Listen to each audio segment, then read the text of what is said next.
very habitable man. The fourth, we believe that all men are created equal. To the magnificent mosaic that is America. From radio beacon to radio beacon. I have a dream. Change has come to America. Believe me. Help is on the way. Knock, knock. Who's there? It's a figment of your imagination. Randi Rhodes Show. Turn up your mind. As Russian forces retreat from the area north of Kiev, in their wake, scenes of utter destruction. Whole blocks of houses flattened, Ukrainian authorities saying they believe dead bodies are still lying underneath. But here, the dead also lay in the open.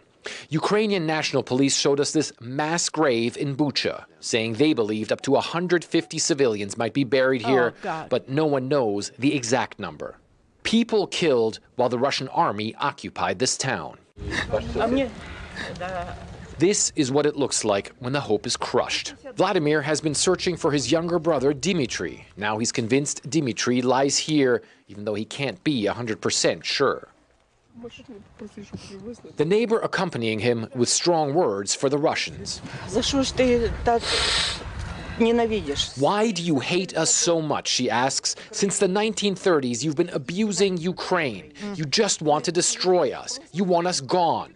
But we will be. Everything will be okay. I believe it.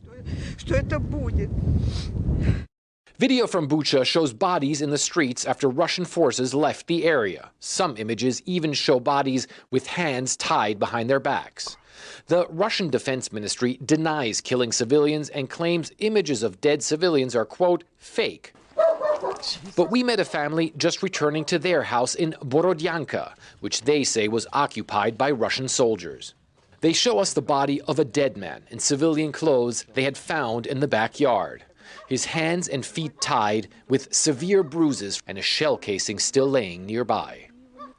Russia's military appears to have suffered heavy losses before being driven out of the area around Kiev. This column of armored vehicles in Bucha completely destroyed. The way the Ukrainians tell us is that the Russians were trying to go towards Kiev and they were then intercepted by Ukrainian drones, artillery, and also the Javelin anti-tank weapons. It's not clear how many Russians were killed here, but they say many were, and others fled the scene. A national police officer says the Russian troops were simply too arrogant. They thought they could drive on the streets and just go through, he says, that they would be greeted as though it's all right. Maybe they think it is normal to drive around looting, to destroy buildings and to mock people, but our people didn't allow it. And now it appears all the Russians have withdrawn from here. Ukraine says it is now in full control of the entire region around Kiev. But it is only now that the full extent of the civilian suffering is truly coming to light. I know you saw that. I know you saw it over the weekend. You had to have seen that over the weekend. There is no way you did not see the destruction. There's no way you didn't see the summary execution of civilians. There's no way that you don't know what happened in a town called Bucha. There's no way that you don't know what's going on. I have to believe that. Now, here's two things you need to wrap your head around. One is, you know, this town Mariupol, that's down in the southern part by the Sea of Azov, right? We haven't had any photographers, reporters, no one is in there to let us know what is going on in Mariupol. Now, that is the place where you had the word children written in great big white letters in the front and the back of a drama theater, right? Where people were sheltering in the basement, and it was visible from the sky, the words children in the front parking lot and the back parking lot of that theater. Now, what we were told is that approximately 300 people died in the bombing of that theater. That clearly was marked children, okay? But we don't have reporters in Mariupol, so we don't know what is going on there and what we will find once Mariupol is free of Russians. We just don't know. But Bucha which is in the northwestern suburb. It's a bedroom town. They call it a satellite town. It's a suburb of Kiev, okay, in the northwestern part of the country of Ukraine, northwest of Kiev. The northeast is, another town that called Chernihiv, and we don't know what's going on in there either. We know some of what's going on because there are some reporters now going in there and telling us that there are dead bodies in the street in Chernihiv, right? So the Russians are doing summary executions. Last week we told you that we knew that there were rapes going on, that women were raped in front of their children. Apparently what the Russian soldiers do, and this is horrible, so if you don't want to hear it, just turn it down for a brief moment, okay? I'm giving you fair warning because this is really horrendous stuff. This is what war with a Russian dictator looks like. This is what Russia does. It's how they fight. And so there's a second thing we need to talk about too. But the first thing is the violence and the war crimes. So what they do is they apparently go into your house, shoot your husband, and then take you in front of your children and rape you repeatedly with a gun to your head. And then they do it to moms. They do it to senior citizens. They do it to the older ladies as well.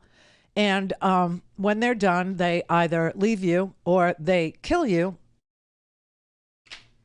And that is how they terrorize an entire community. And they do it on purpose. They do it because terrorism is designed to make people give up. Terrorism is designed to be so hideous, so ugly, so brutal, so incredibly unthinkable that you will just give up. You will lose all hope and you will give up. Abandon hope, all ye who enter here. Yeah, hell. They create hell on earth. Now, I don't know if this is regular Russian military or if these are the Wagner troops, the Prigozhin troops, the Putin chef private mercenary guys. I have no idea, and we don't know, but right now we need to investigate and see if this is a bunch of Russian soldiers or if this is a bunch of Russian mercenaries or if this is up the chain of command with the orders to go in there and terrorize people in this manner, to put white banners on them. So and apparently when they go into your town, they make everybody wear a white piece of cloth, okay, which eventually they tied guys up with and summarily executed them like the Nazis did and like these guys do, and leave them in the streets. Just leave them there, laying in the streets to be eaten by animals or to rot, whatever. So the second part of what we have to think about is this part. The United Nations part. The United Nations is broken. The United Nations doesn't work. The United Nations can't work because Russia is on the National Security Council and Russia can veto any decision the United Nations would make. Russia is also on the Human Rights Council. If you could believe that, Russia has a seat on the United Nations Human Rights Council, where you can't really, this is the place where investigations into human rights abuses are ordered to begin, but they have no legal authority to do anything about anything.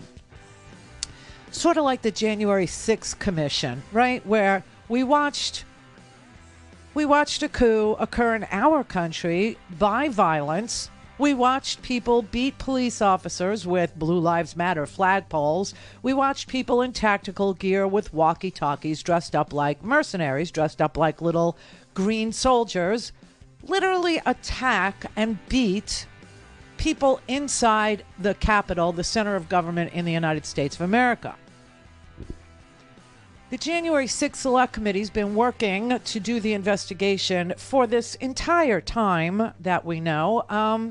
And at the end, the best we can hope for is a criminal referral for whoever up the chain of command was playing that coup game with the violent insurrectionists. All things Randi at RandiRhodes.com. Go for launch. Speaking truth to power, the Randi Rhodes Show. It is our intention to call for a meeting of the General Assembly and call for a vote to suspend Russia from the Human Rights Council. You think you're going to get the 2/3 needed? I know we're going to get it because anyone looking at the scenes have to ask whether Russia should be on the council. This is beyond horrific.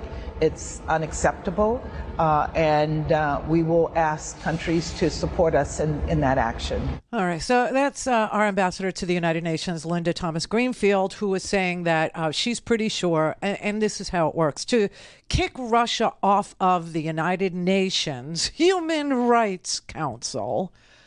Why are they on the Human Rights Council in the first place? Why is China? I mean, these are countries that don't respect human rights. We all know that.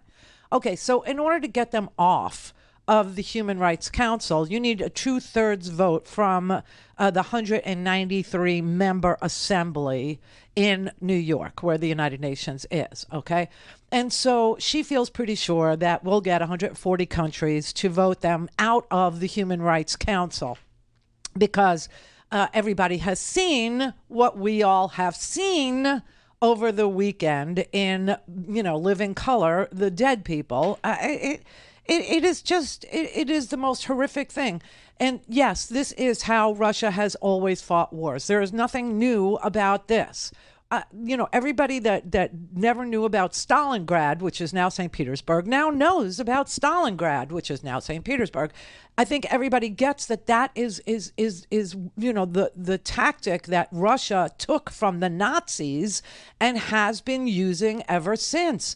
This is exactly what they did in Chechnya. Now in Syria, it was even worse, because in Syria, they not only surround cities and, occupy them, burn them down to the ground, make sure that there's no, they attack hospitals and schools and kindergartens and civilians and apartment blocks where, there is no military target at all. You're not just talking about fuel depots or truck repair places or airline hangars or any of those things. No, you're talking about a siege warfare plan. And this is exactly what Russia is doing and has done. And so, but in Syria, they actually used gas. They used, they gave the Syrians, or they deployed. We don't know. But sarin gas was used against Syrian civilians on the Russian side, fighting with Bashar al-Assad in Syria, right? And our response as a country was to drop some sort of a munition on a runway in Syria that was repaired and operational. Russian planes were taking off from it the very next day. So why would Putin think that he can't do these things? Why would he think that? The answer is he doesn't think that. He thinks he can do all these things and nothing can happen to him. Nothing. Because nothing has happened to him. And the idea that, this is what he does, that he surrounds entire villages or cities and then deprives them of electricity and water and food and starves people to death to the point where they're cannibalizing each other or they're killing pigeons and trying to eat them. Don't eat a pigeon, you will vomit. But this is what he does. And everybody who knows anything about Russia and its warfare and the things that it has done to Chechnya, the things that it has done in Syria, and the things that it is doing in Ukraine knows that this is the plan. But our United Nations can't do a damn thing about it, because if we wanted to actually say in a United Nations resolution that the entire world is just grossed out by him and that, we are, the world is authorized to do something to him, whatever that thing is, he would veto it. China would also probably. The last vote, China abstained. 13 countries abstained. There were there was a vote last month to open up an investigation. Oh, no, not an investigation. Yes, there was last month a vote to open an investigation into allegations of human rights violations, including possible war crimes in Ukraine since the invasion. And 32 member nations voted in favor of the resolution that was brought by Ukraine. Russia and Eritrea, of course, voted against it, and 13 other countries, including China, abstained. The United Nations doesn't work anymore.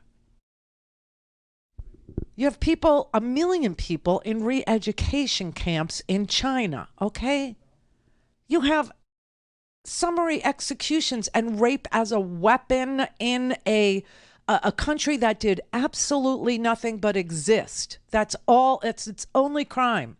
And if you would like to see like what that country looks like or looked like before all this, and what a beautiful, like a modern country Ukraine actually was, here's a little thing for you to do. This is real easy for you. Go to YouTube.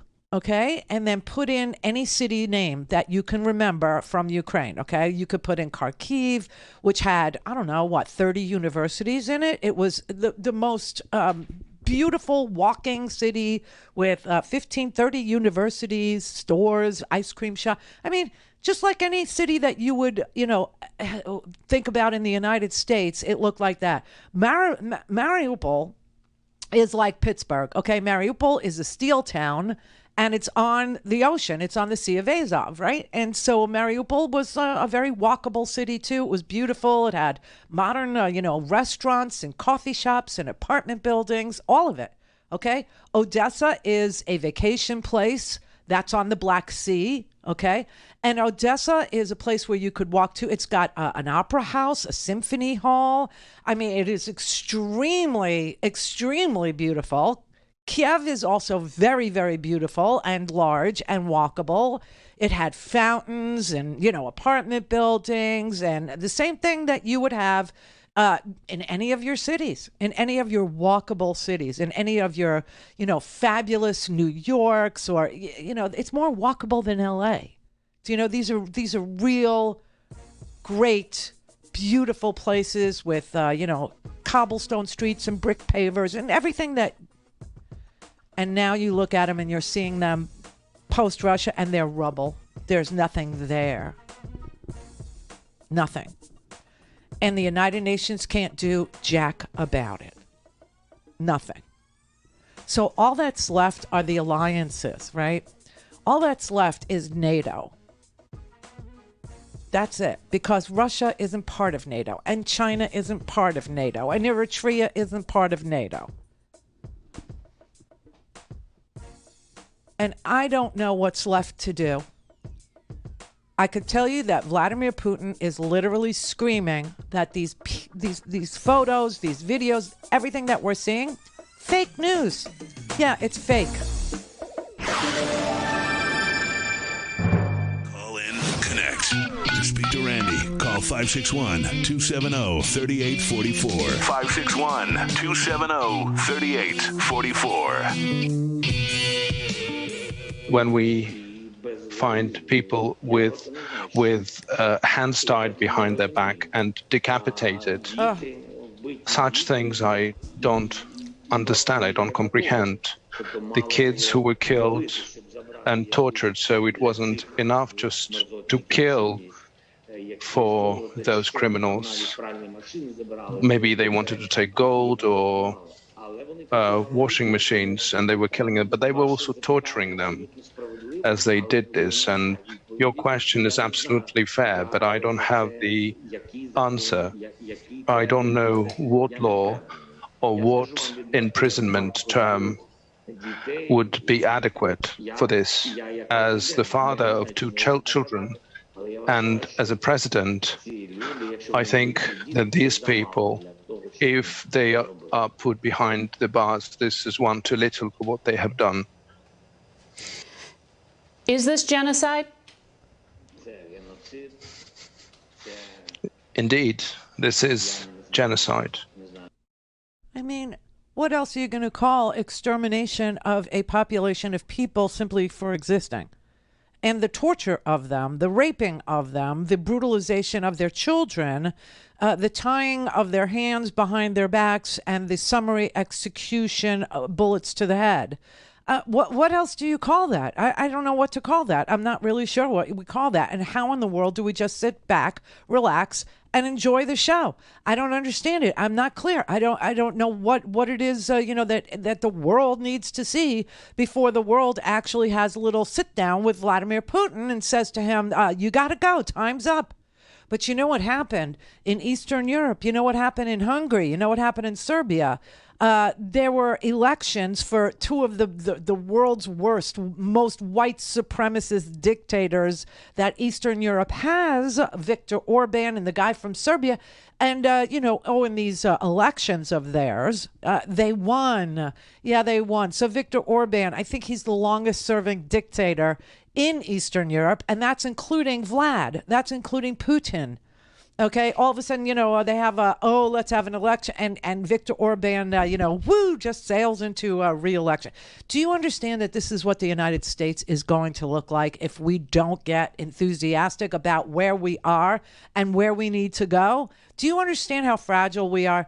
You have no idea, and that's why I keep trying to show you what it looks like in Ukraine, what Eastern Europe looks like, because Eastern Europe is very modern. Eastern Europe is very advanced. The tech stars that they have there, the ability that they have, the school system there, the excellence in education and the priority on education, and I mean, that's why I wanted you to. I still do. Go to YouTube, okay? And here's the little key to finding the right videos. Put in, I don't care which, you could do Lviv, you could do Kiev, you could do Mariupol, I call it Mariupol, they keep saying it wrong, and every time they say it wrong, I correct them on the TV, but whatever, you could put in Mariupol, you could put in Odessa, whatever you want, but put in the words walking tour. If you do that, you will find videos of what these cities look like before they were demolished, before they were brutally and insanely attacked for no reason except they were there, and they were looking good, and they were moving toward Europe, and they were democratic, and they were cleaning up the corruption, and they were excited about their future, looking forward to their children growing up in these new, unbelievably advanced cities. And now it's all turned to crap because that man who is an autocrat, that man who is a dictator, that man who is a Nazi. I mean, it's so weird. He's we have to go in there to denazify them, and he's using exactly the tactics of the Nazis. These are if you wanted to see something side by side, go look up Romania, look up, Bucharest in 1939, 44, something in that area.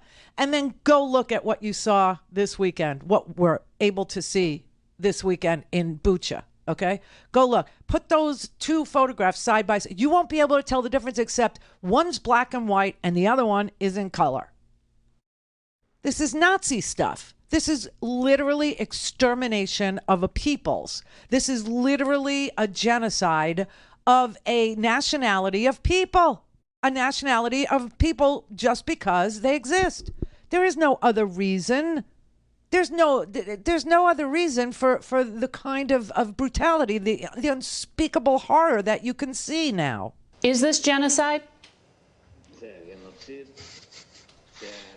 Indeed, this is genocide.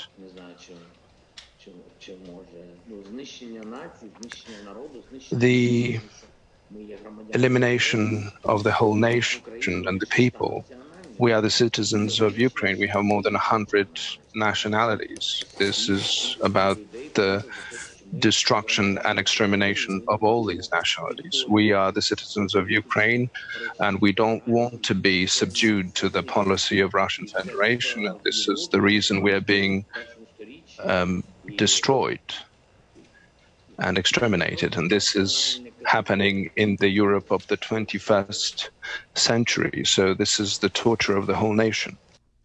It is. It is the terrorization, it is the terrorizing and the torture of an entire nation so that that nation will lose all hope, will lose all fight, will lose all ability to beat back the terrorists, to beat back the oppressor. And then Vladimir Putin can have it. I mean, this is really some sick and twisted stuff. And that it is 2022 is just, it's a bitter pill to swallow because, you know, here we were going along, getting along, you know, thinking, okay, well, there's civil wars in all kinds of places, right? You always have civil wars, especially between religions. You got the Shia who don't like the Sunni, right? You got the Hutus who don't like the Tutsis. And you always see, you know, this massacring of people in a country, of one group against another group within the country, a civil war type situation.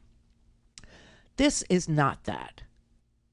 This is the invasion of an autonomous, independent, democratic, free nation by a dictator, by a lunatic madman dictator.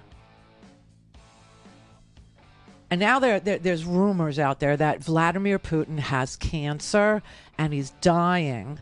And so this was his last hurrah. This was his last effort at, recreating the USSR, the old Soviet states. Okay. And if that's true, then not only is he going to take the Donbass region, which now, you know, Ukraine isn't so keen on allowing.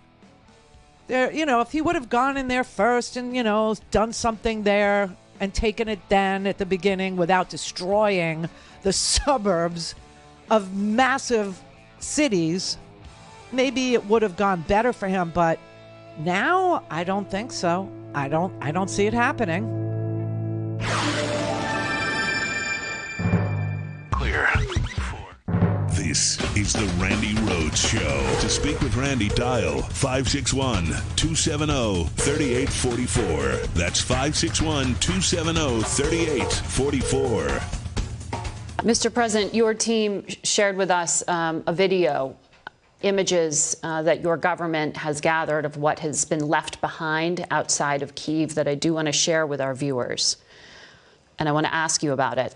Looking and listening to what Vladimir Putin has said, he's called Ukraine not a real country. He said it's controlled by little Nazis. He's called you a drug-addled thug.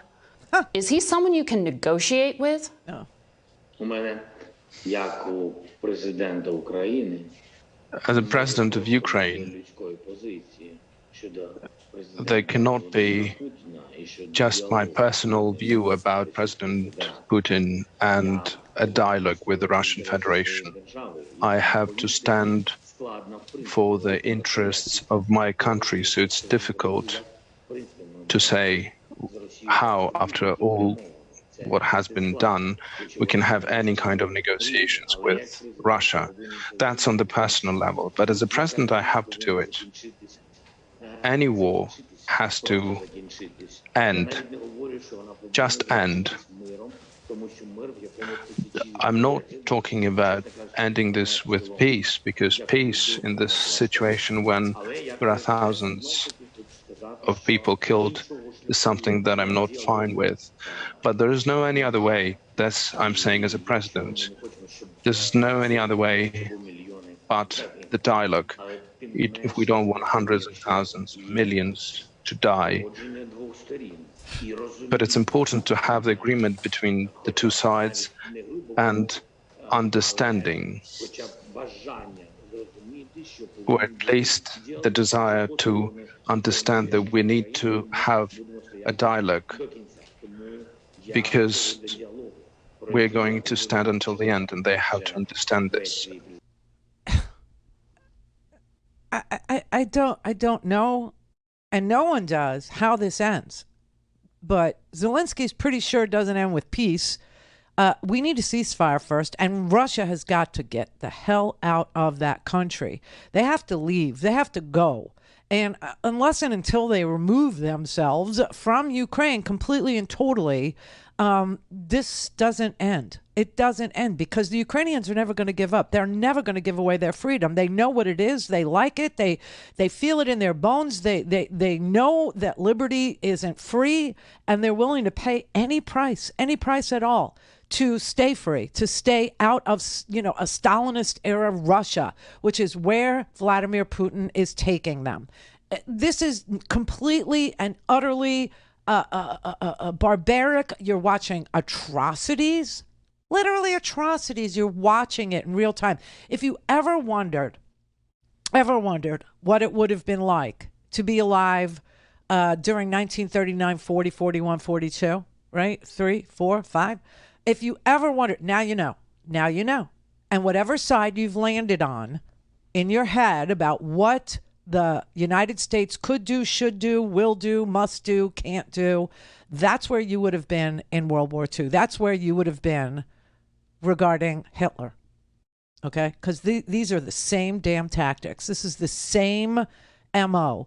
This is taking by force entire swaths of Europe, trying to build a master race, trying to build an empire, a Soviet empire, a Stalinist empire, where there is no truth, I mean, this is the problem. The problem is that even when you see these pictures, okay, you should understand and appreciate that you live in a free country. Still, we do have enormous amounts of propaganda on our air. We don't do jack about disinformation or misinformation on our air, let alone on our social media. We don't do anything about it.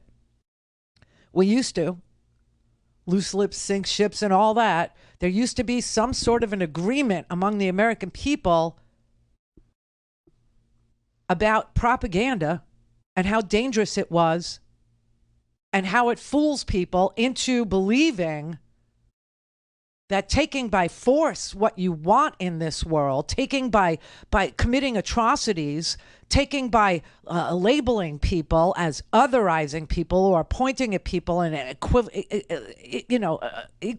saying they're equivalent to rodents, subhuman, was somehow wrong. But in the United States, we've gone through 5-6 years of dehumanizing people and making them seem like animals, actually having a president who refers to people as animals.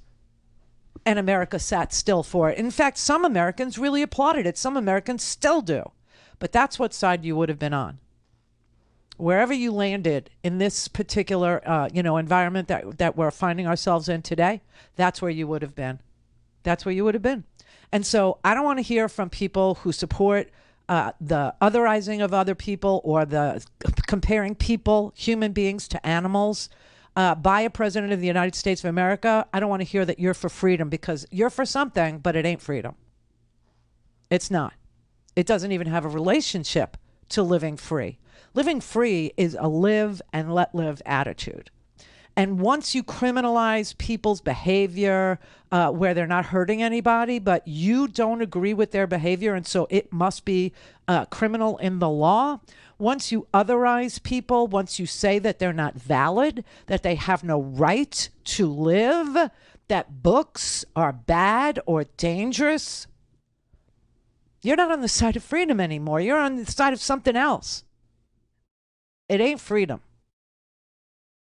That's why America is in such a predicament. We're in a very fragile spot in history. I always used to say, because, my dad was in World War II. My dad fought all the way through the African continent, up through Italy, into France, and across to Germany. And we were always very, very, very grateful to know that we had FDR and that Germany had Hitler. And that the only difference during that period of time was the president, the kind of leadership that we had versus the kind of leadership that Europe had. And right now, I'm very grateful that, the president is not the former president, because that guy would be telling you that these videos are fake. It was fake news. You know that he would say that because he said that about news. He has said that about truth. He has said that about, cities were on fire. Cities were not on fire. They were not on fire in 2020. They weren't on fire in 2019. Cities weren't on fire. So when Vladimir Putin tells you and tells the world and tells his people that these pictures that we're starting to see of the atrocities, the torture, the brutalization of a population wearing civilian clothes with their hands tied behind their backs, okay? When you see that, and he actually tells his people that it's fake news and that these were crisis actors, ask yourself, where have you heard these expressions before? And then understand how close we are to losing it all.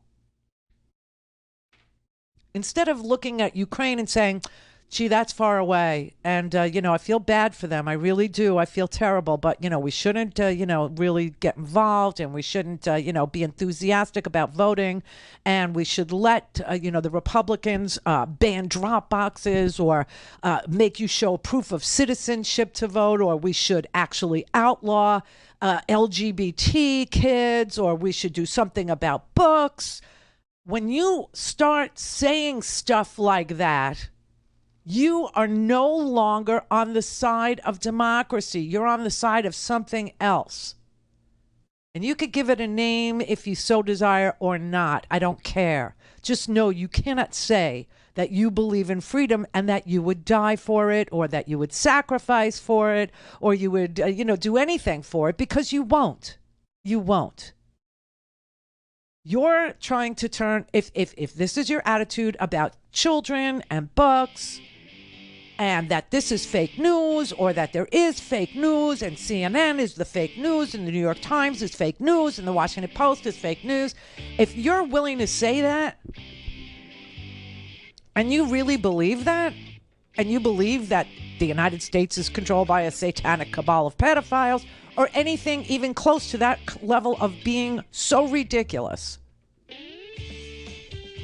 then what you would be for is turning us into some country, some random country that has lots of civil wars. That kind of thing. But you certainly aren't a person who would fight to the death for freedom. And America can go either way right now. It could turn upon itself because that's what Putin wants, or it can fight for freedom.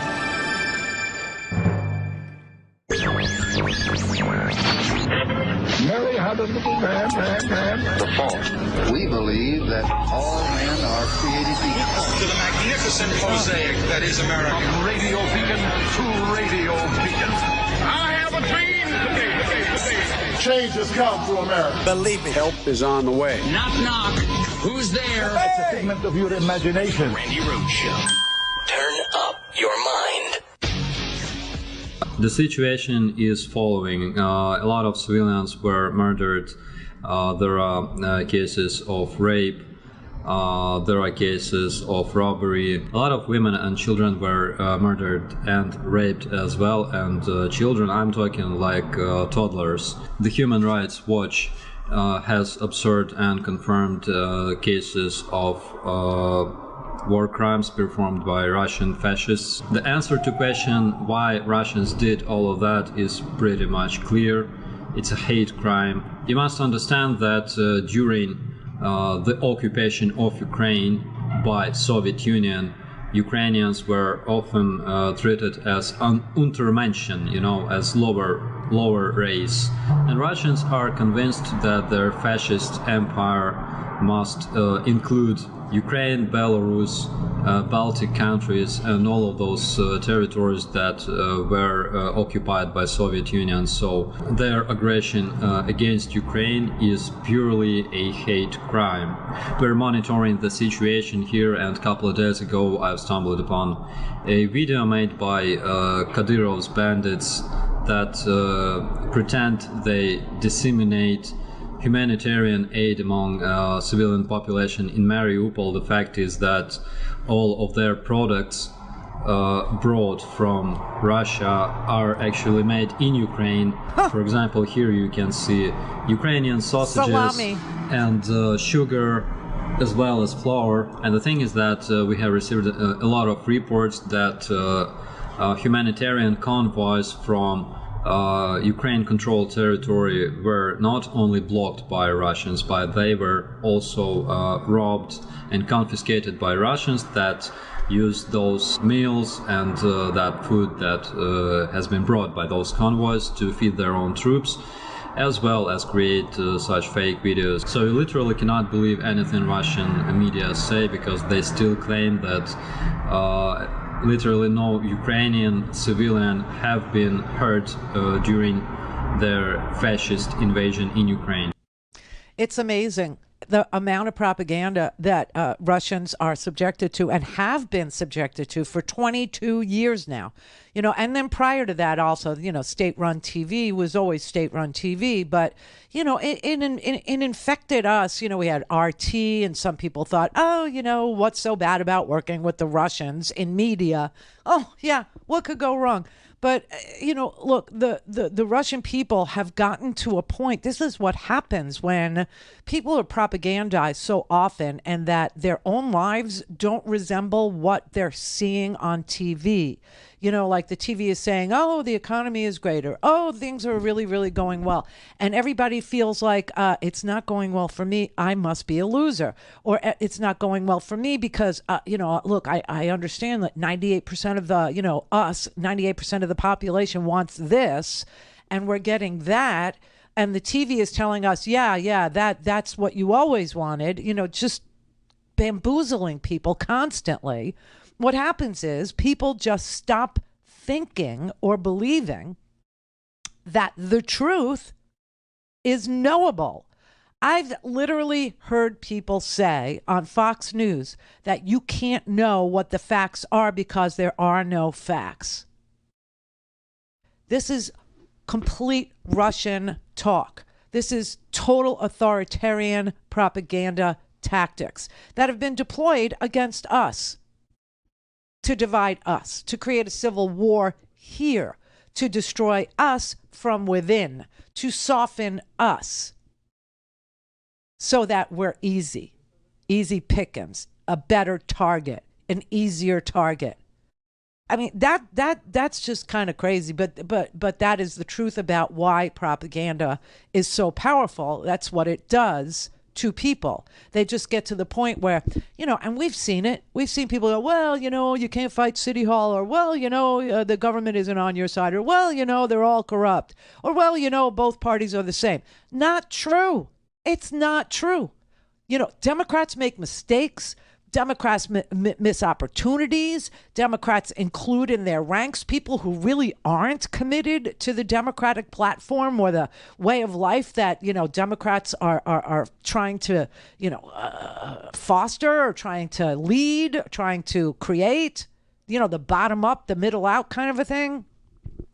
You know, if it wasn't for Joe Manchin, we wouldn't have to have had a standalone bill to make insulin a 100-year-old drug with no patents on it and no R&D money associated with it, selling for $1,000 a month when it costs $10 to manufacture, to people who really need it to save their lives or keep their lives livable, right? I mean, we can't even do small things anymore. We're so completely divided that we can't do small things anymore. We can't lower the price of insulin.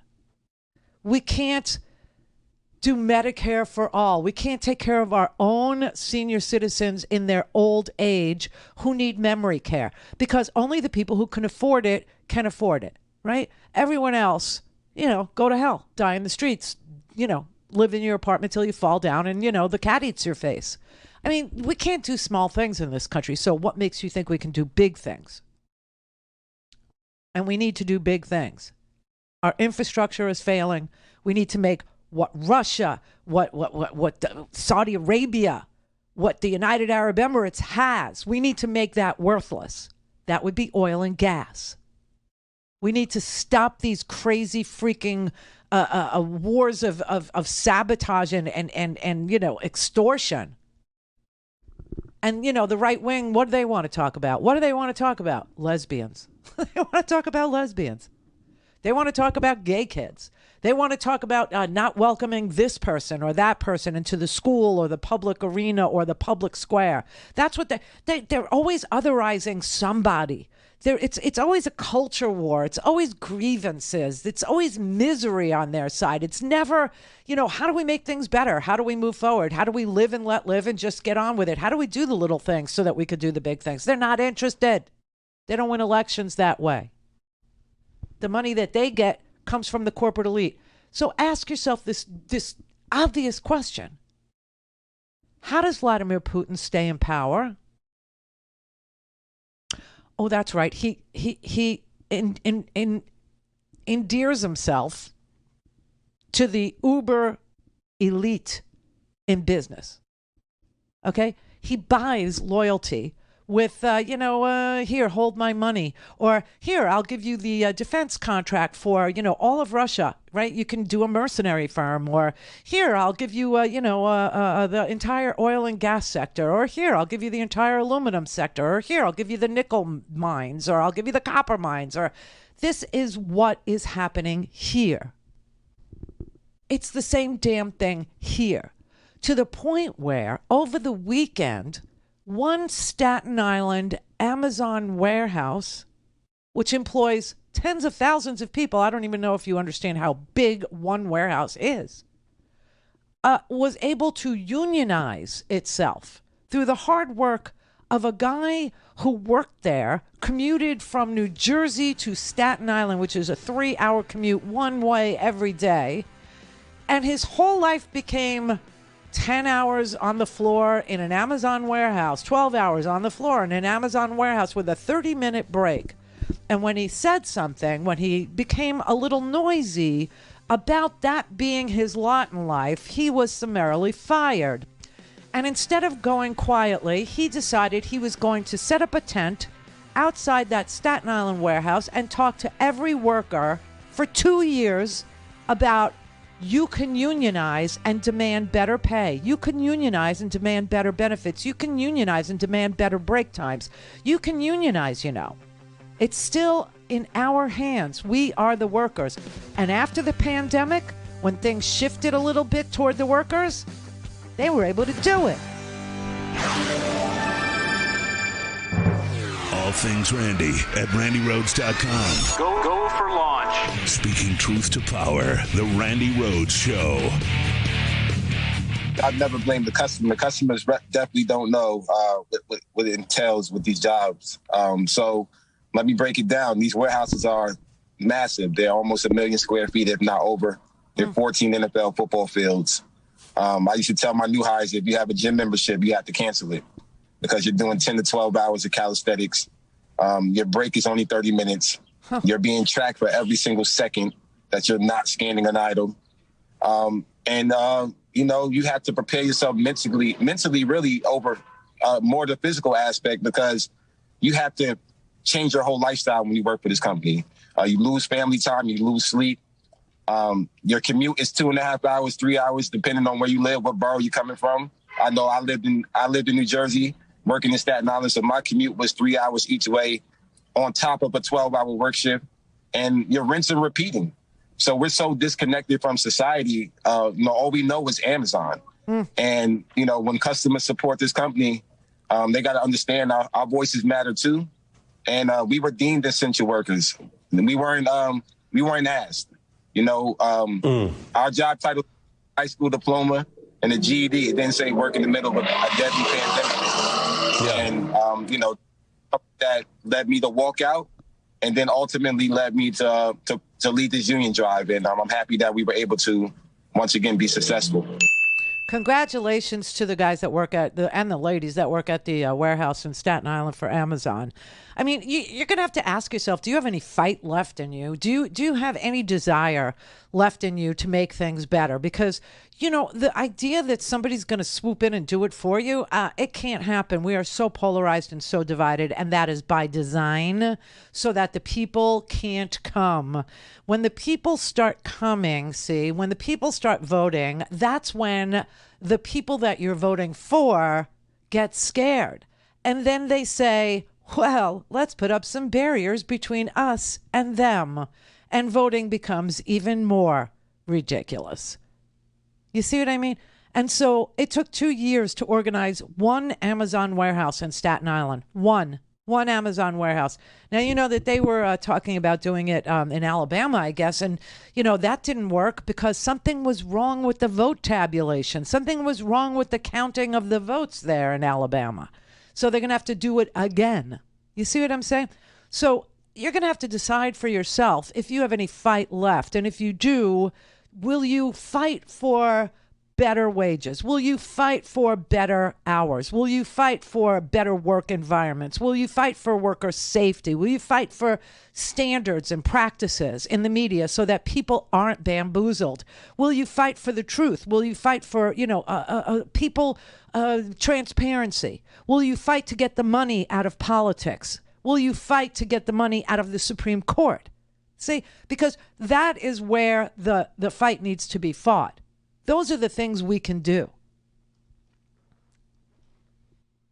Now, if, we do have an election coming up in 2022, and of course, the usual wisdom, well, the party of the president always loses seats and blah. You understand that the Republicans will rain down more and more chaos.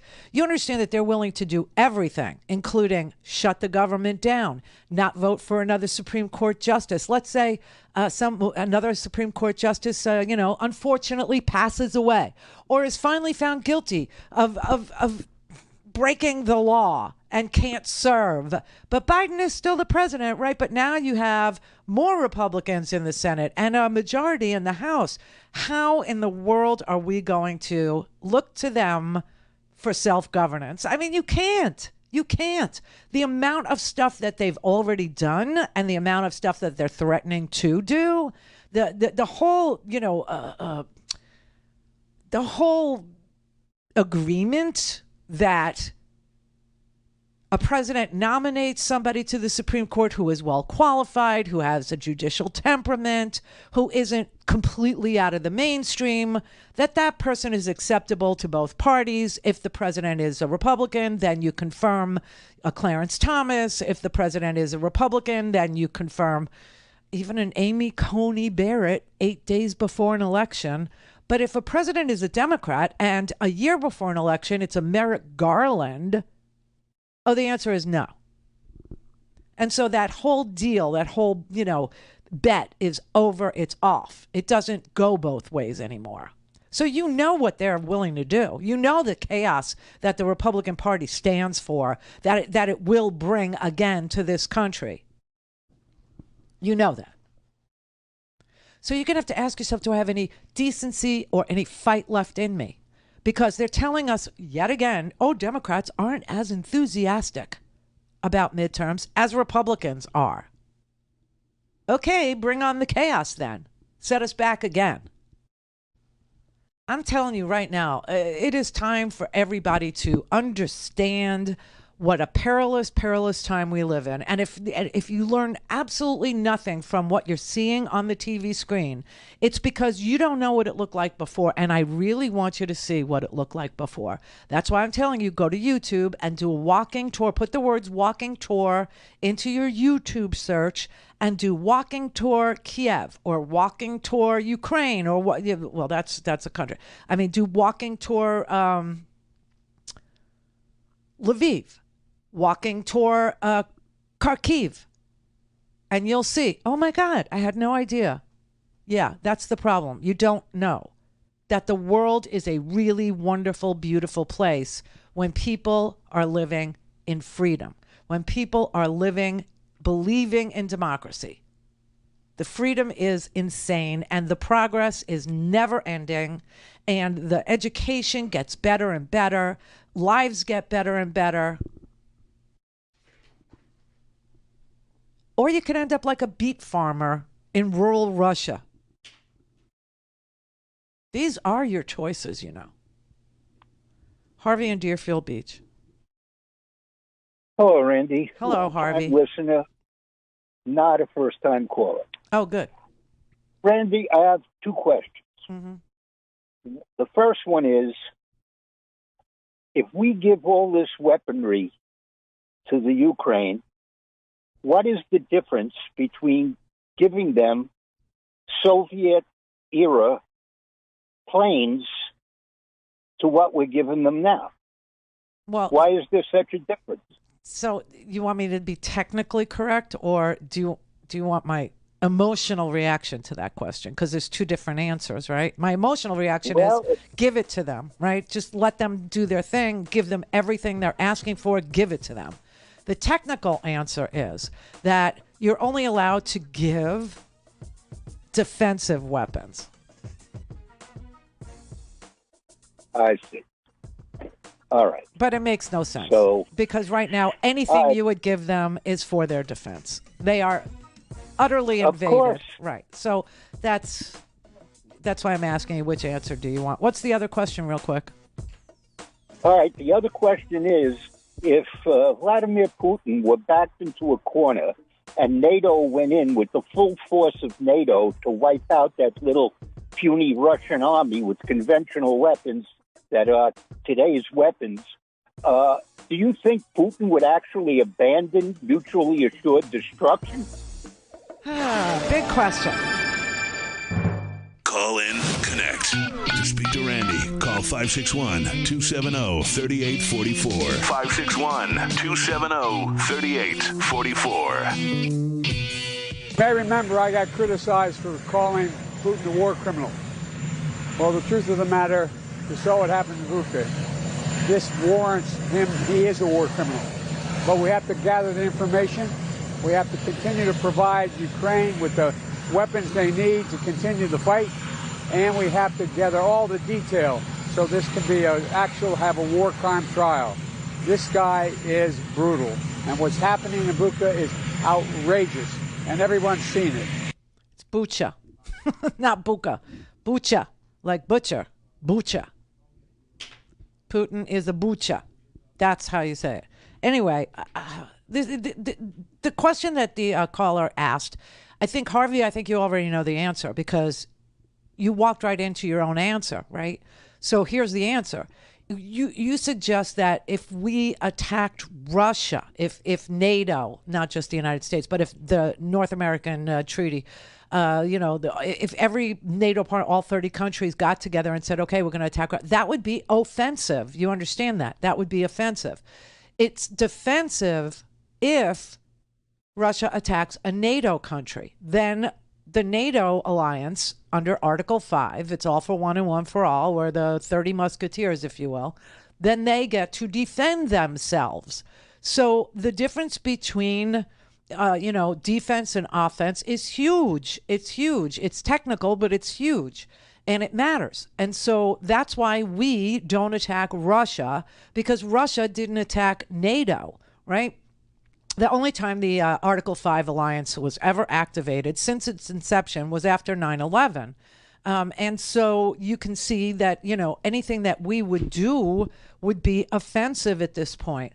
But giving the weapons to Ukraine at this point and making some delineation between offensive weapons and defensive weapons at this point, after seeing atrocities and rape as a weapon and, children being targeted, literally targeted, because we know what happened in Mariupol. We saw that the drama center that they were all hiding in, the theater that they were all hiding in the basement, that they clearly knew to market children in the front and in the back, visible from the sky, so that they would, not be attacked. So anything after that any weapon that we would provide to Ukraine would be, in my opinion, a defensive weapon, because they are being victimized by a massive army who are committing atrocities. Now, I heard a story, I don't know if this one's true, but it was one of the people in Bucha that they were saying that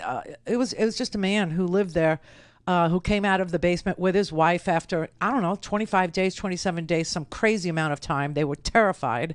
And they saw their entire city, their entire town, their entire suburb just completely devastated down to the ground. And they said that what had happened there was that the Russian soldiers came in and they were stealing, food, and they were stealing vodka, believe it or not, from the people in the town, in the suburb of Kiev.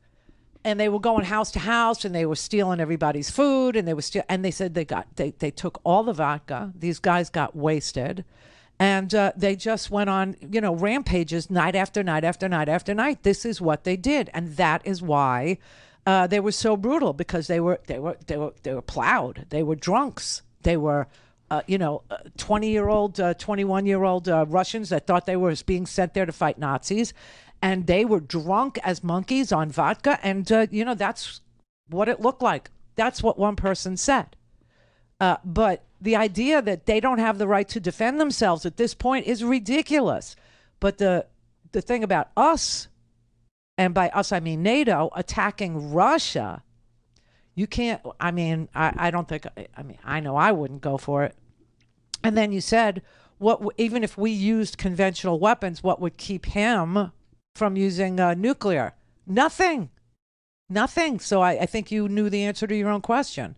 Now, here's the thing.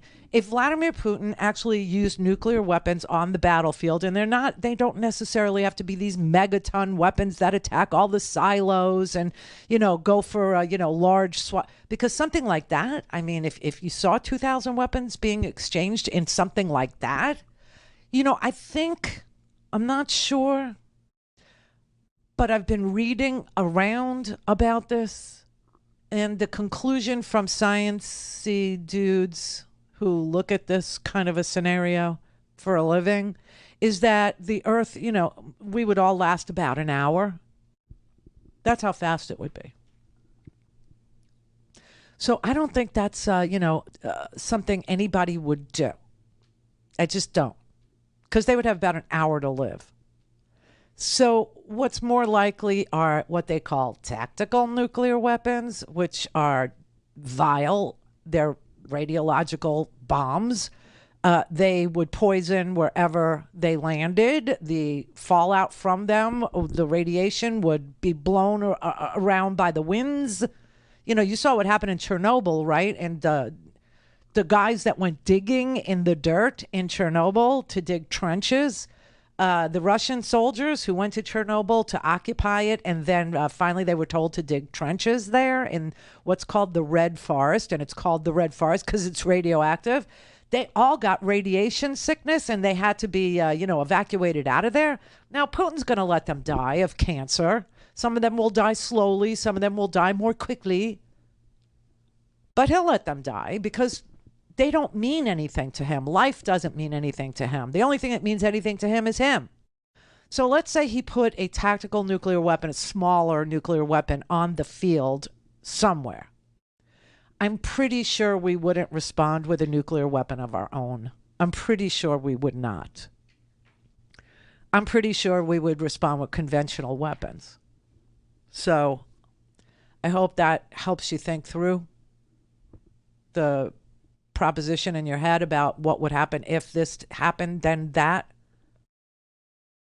Bobby in North Carolina. Randy, such an honor. Thanks. So I got so many things that I want to talk about, but we're going to start from the beginning. With all the destruction that has gone on in the Ukraine, and the United States tore up and then rebuilt Afghanistan, the world should come together and help Ukraine to rebuild. Wait. You don't think we rebuilt Afghanistan, do you? Well, that's what they said. I mean, you know, you No blow one up a school, said you that. build a school. Afghanistan right now is literally on the verge of starvation. Whoa. We didn't rebuild Well- Afghanistan. Well, then, but we do need to rebuild the Ukraine. Ukraine And, will rebuild Ukraine, believe me. Oh, yeah, you know, that's the thing. They will do it. In fact, you know, they'll take whatever help that they need. But overall, they're like, get out of my face. We got this. We kicked their butt. No, and now they're we're gonna not like rebuild. that either. They're not like that either. They're begging right now for the world to respond to them with the weapons that they know they need for defensive purposes. And they need air power. That's what they need. That's what they want. After that, we could talk about a Marshall Plan for them, but they'll rebuild. This is the Randi Rhodes Show. To speak with Randi, dial 561-270-3844. That's 561-270-3844. What should we be reading into U.S. intelligence that's telling us that Russia is shifting its focus to having this victory in early May? You know, if Russia takes control of parts of Ukraine, would Putin just stop there? Wouldn't he want more? Oh, the goal's not any different. He published what he wanted back in December. He wants Ukraine. He wants the Baltic states. Mm-hmm. He wants control over Eastern Europe. He wants to shatter NATO, and he wants the United States out. This is for all the marbles. All he's trying to do right now is stall. He'd like to stall Western reinforcement of Ukraine. He'd like to have us emotionally, morally disarmed to think that's all he wants, but it isn't. So he wants to disrupt the international system. And with him is China in this. China's on the sidelines, maybe, but rooting for him. China's looking at Taiwan. China wants to assert itself. So China and Russia have teamed up on this. Ukraine is just the current battlefield. But if the Ukrainians defeat Russia on this battlefield, everything changes. So the best way to protect NATO, the best way to protect the international system is to give Ukraine the assistance it says it needs and let them handle Russia on this battlefield. Yes, so that's where we are. You have to choose where you want to fight for freedom right now. So because there is a big battle in the world going on yet again between fascism and autocrats versus democracy and freedom. Yes. So everything that you think you can take for granted here in this country is now on the playing field. And if you lose over there, if you lose in Ukraine and the fascists win, the communist Chinese win, the autocratic freaking dictators win, like the dictators in Belarus or the dictator in Chechnya or the dictator in Moscow or the dictator in Hungary or Serbia. Those countries, they have an idea in their head that now is the time to fight the fight for fascism against democracies. And if the fascists win, it's a lot of people. That's a lot of people. And America is then in play. And all it takes, as you know, is one crazy president, one autocratic president, one authoritarian president. And we don't have elections anymore. And we don't have a free press anymore. Karen in Louisiana. Randi? Hi. I would like you and Tom and Stephanie to run the video of Rick Scott on the Senate floor just a few weeks ago with an 11-point, I think, plan of what the Republican platform is. Tax the poor. Well, it'll scare people to death if they hear it. But in 2020, the Republican National Committee said, we don't have a policy platform. Right. It is whatever Donald Trump wants it to be. Mm-hmm. And Mitch McConnell, just a couple of months ago, said, we'll tell you after we win the election. Yeah. But Rick Scott stood up there on the Senate floor and actually said what none of those Republicans will say. And it is absolutely terrifying. And it will make people that are on the edge say, wait, I don't need to vote for these Republicans. Please run it and run it often. All right. Well, it's interesting because Rick Scott was on Fox News the other day trying to sell this ridiculous idea of taxing exactly. Yeah. And even Fox News, they called him out on it. And he said, that's not in my plan. He goes, it is in your plan. Your plan is to increase taxes on everybody except the wealthy. Absolutely.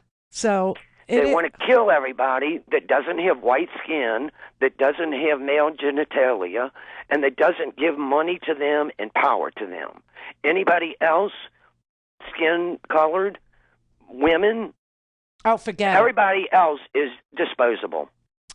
Yeah, that's kind of who the Republicans have been for quite some time. I mean, they have, pretty much said, that there's the undereducated, the poorly educated, and there's the people that burn cities down, and there's Antifa, and everybody's disposable, everybody's dispensable, everybody can just go to hell, basically. But if people could see that 11-point well, I think they did. I mean, I think the people that needed to see it saw him on Fox News being called out as a front-running phony for saying that he wasn't for raising taxes on the poorest of Americans. A lot of people aren't able to watch you and Tom and Stephanie. Right, but they can watch Fox News. Aren't even able to watch Fox News. Why not? They're going around in a hypnotic trance or something. Yes, but they watch and they Fox do News. not understand that if they don't make $200,000 and make donations to Republicans,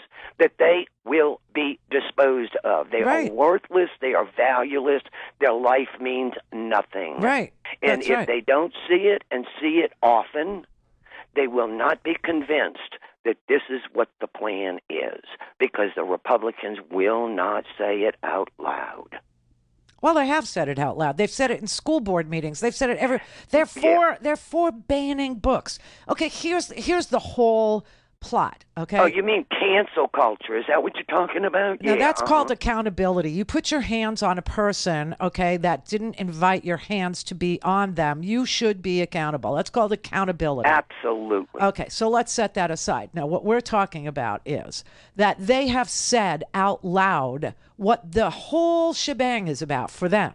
What every single thing is about for them is to make us into Russia. And what do I mean by that? I mean they're into Christian nationalism.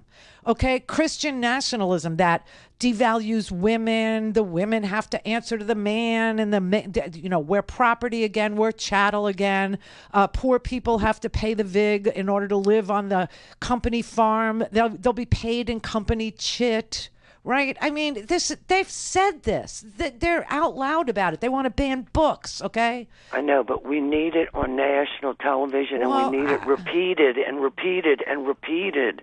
Well, I'm not on national television. I'm on satellite, okay? I know. So, but, I mean, our little niche of the world is very, very, but Fox News has been okay on the, newsy portion, not the Tucker Carlsons, the Laura Ingrams. They're threatening Disney, okay?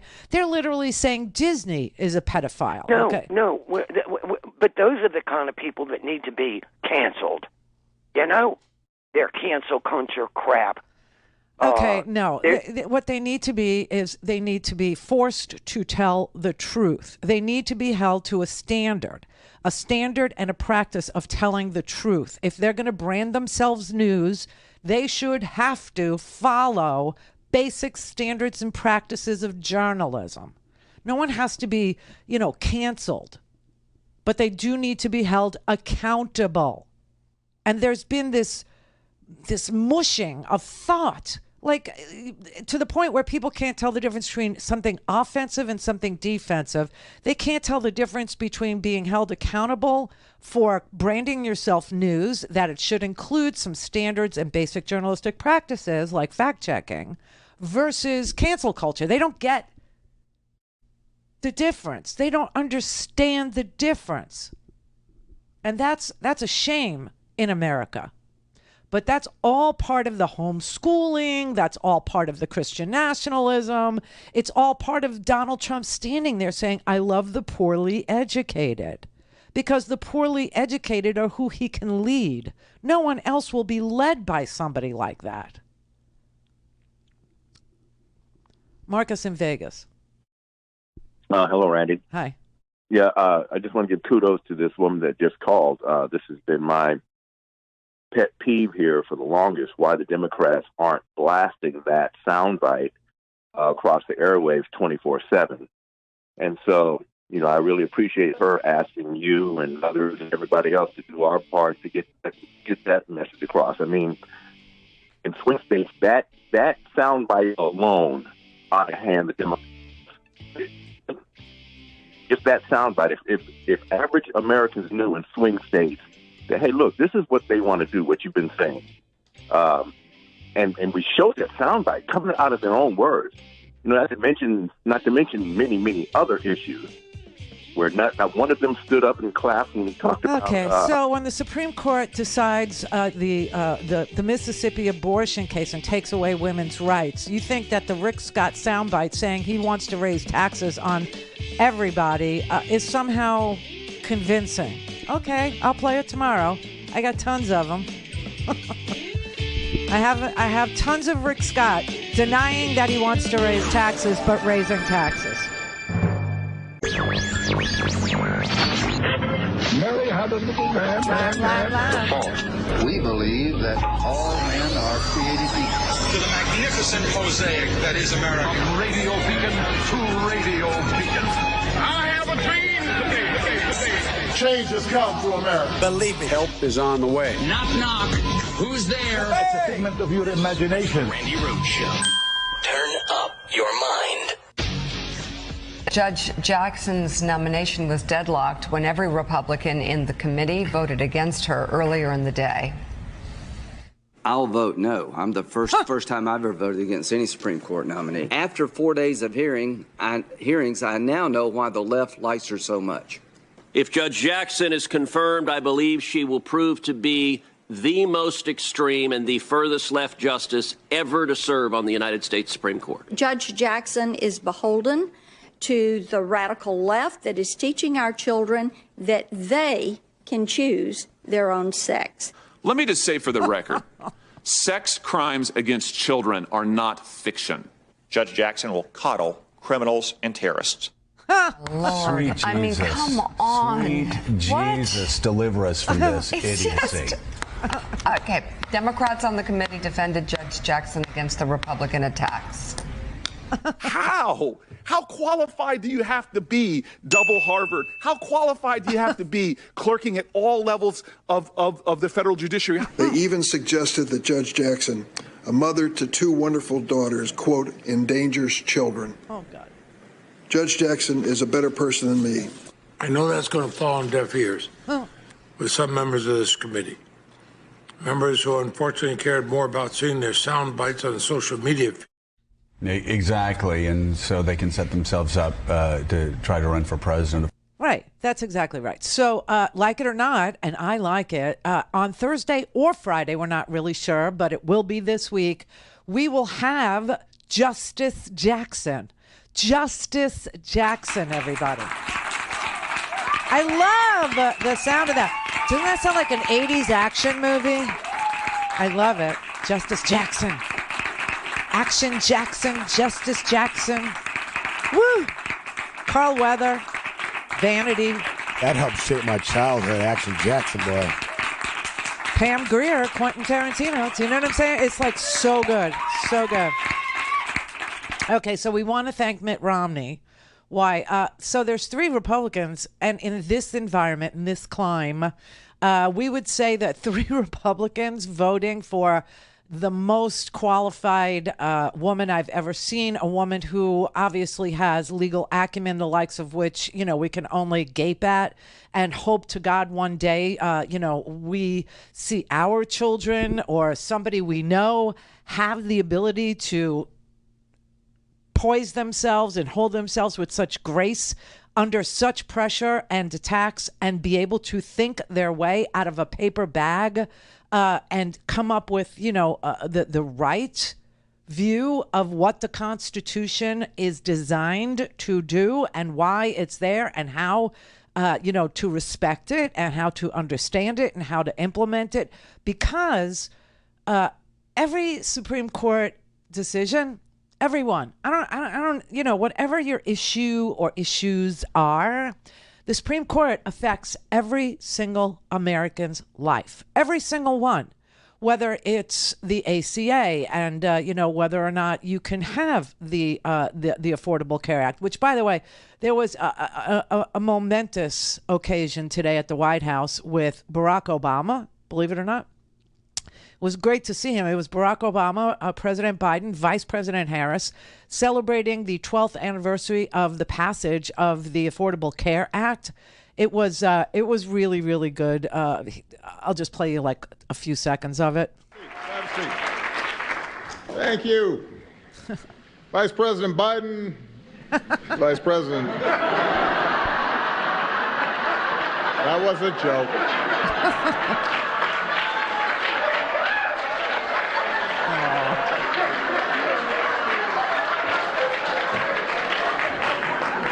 That was all set up. It was really good. It was just uplifting. I need a little uplift. You need a little uplift. We all need a little uplift because we have all learned to pronounce Bucha properly, and that's just for a bad reason. So, but anyway, so whatever your issue is, whether it's healthcare, whether it's, reproduction, privacy rights, internet, banking, taxation, voting, gerrymandering, whatever your issue or issues are, religious freedom, it doesn't matter. The Supreme Court matters. Their decisions will affect each and every person's life. So it's important who is confirmed to sit on that court. And I'm very satisfied and delighted with Ketanji Brown Jackson's confirmation, which will happen thanks to Mitt Romney. Yes, Mitt Romney is a yes. Lisa Murkowski is a yes. And we've known for a couple days that Susan Collins is a yes. So we want to thank Mitt Romney for helping to confirm her in what we have to now say is bipartisanship. 3 votes from 50 Republicans is now considered a bipartisan win. 3. So sick, so sad. But can I not hear any more of Mitt Romney's harebrained ideas? I don't want to hear another one of his crazy ideas because this is kind of where we left off yesterday.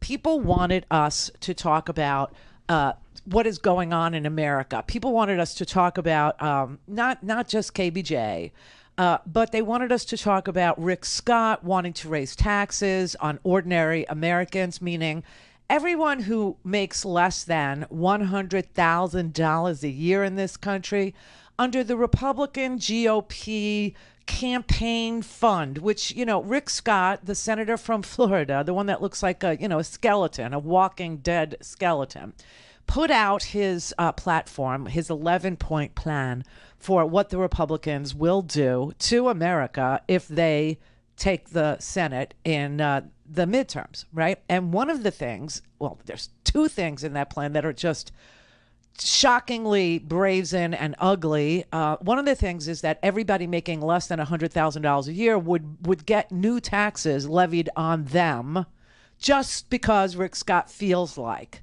every American needs to have skin in the game. Like, that man is nothing but skin. He looks like a giant organ. I mean, there's nothing except skin. It's gross. But he was actually saying how every American needs to pay taxes. Now, Mitt Romney got caught saying about the 47%, right? And Mitt Romney was saying the 47% because he was referring to the same crowd that Rick Scott is coming back for.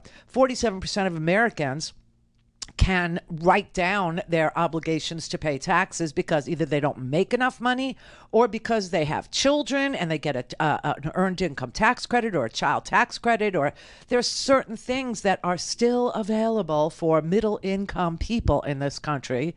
And Rick Scott's having none of it. He wanted to raise taxes on those people and wrote it down. He put it down in his plan. So now on the back end of that, there's now Mitt Romney's harebrained idea. Mitt Romney would like to see Medicare not be made available to the younger generation. Yes, Mitt Romney would like to do away with Medicare, or at least raise the age for people to receive Medicare. Now, you know, Democrats are talking about Medicare for all. Medicare for all. You know why? Because it's cost effective. Why? Because we won't pay more than 1% on the administration of a health care plan. And right now we pay, if you pay a private insurance premium, about 17% of your premium is going for things that have nothing to do with your health care, like TV commercials and administrative costs and doctor's offices. They're spending an inordinate amount of time on the phone talking to insurance companies instead of doing your health care, right?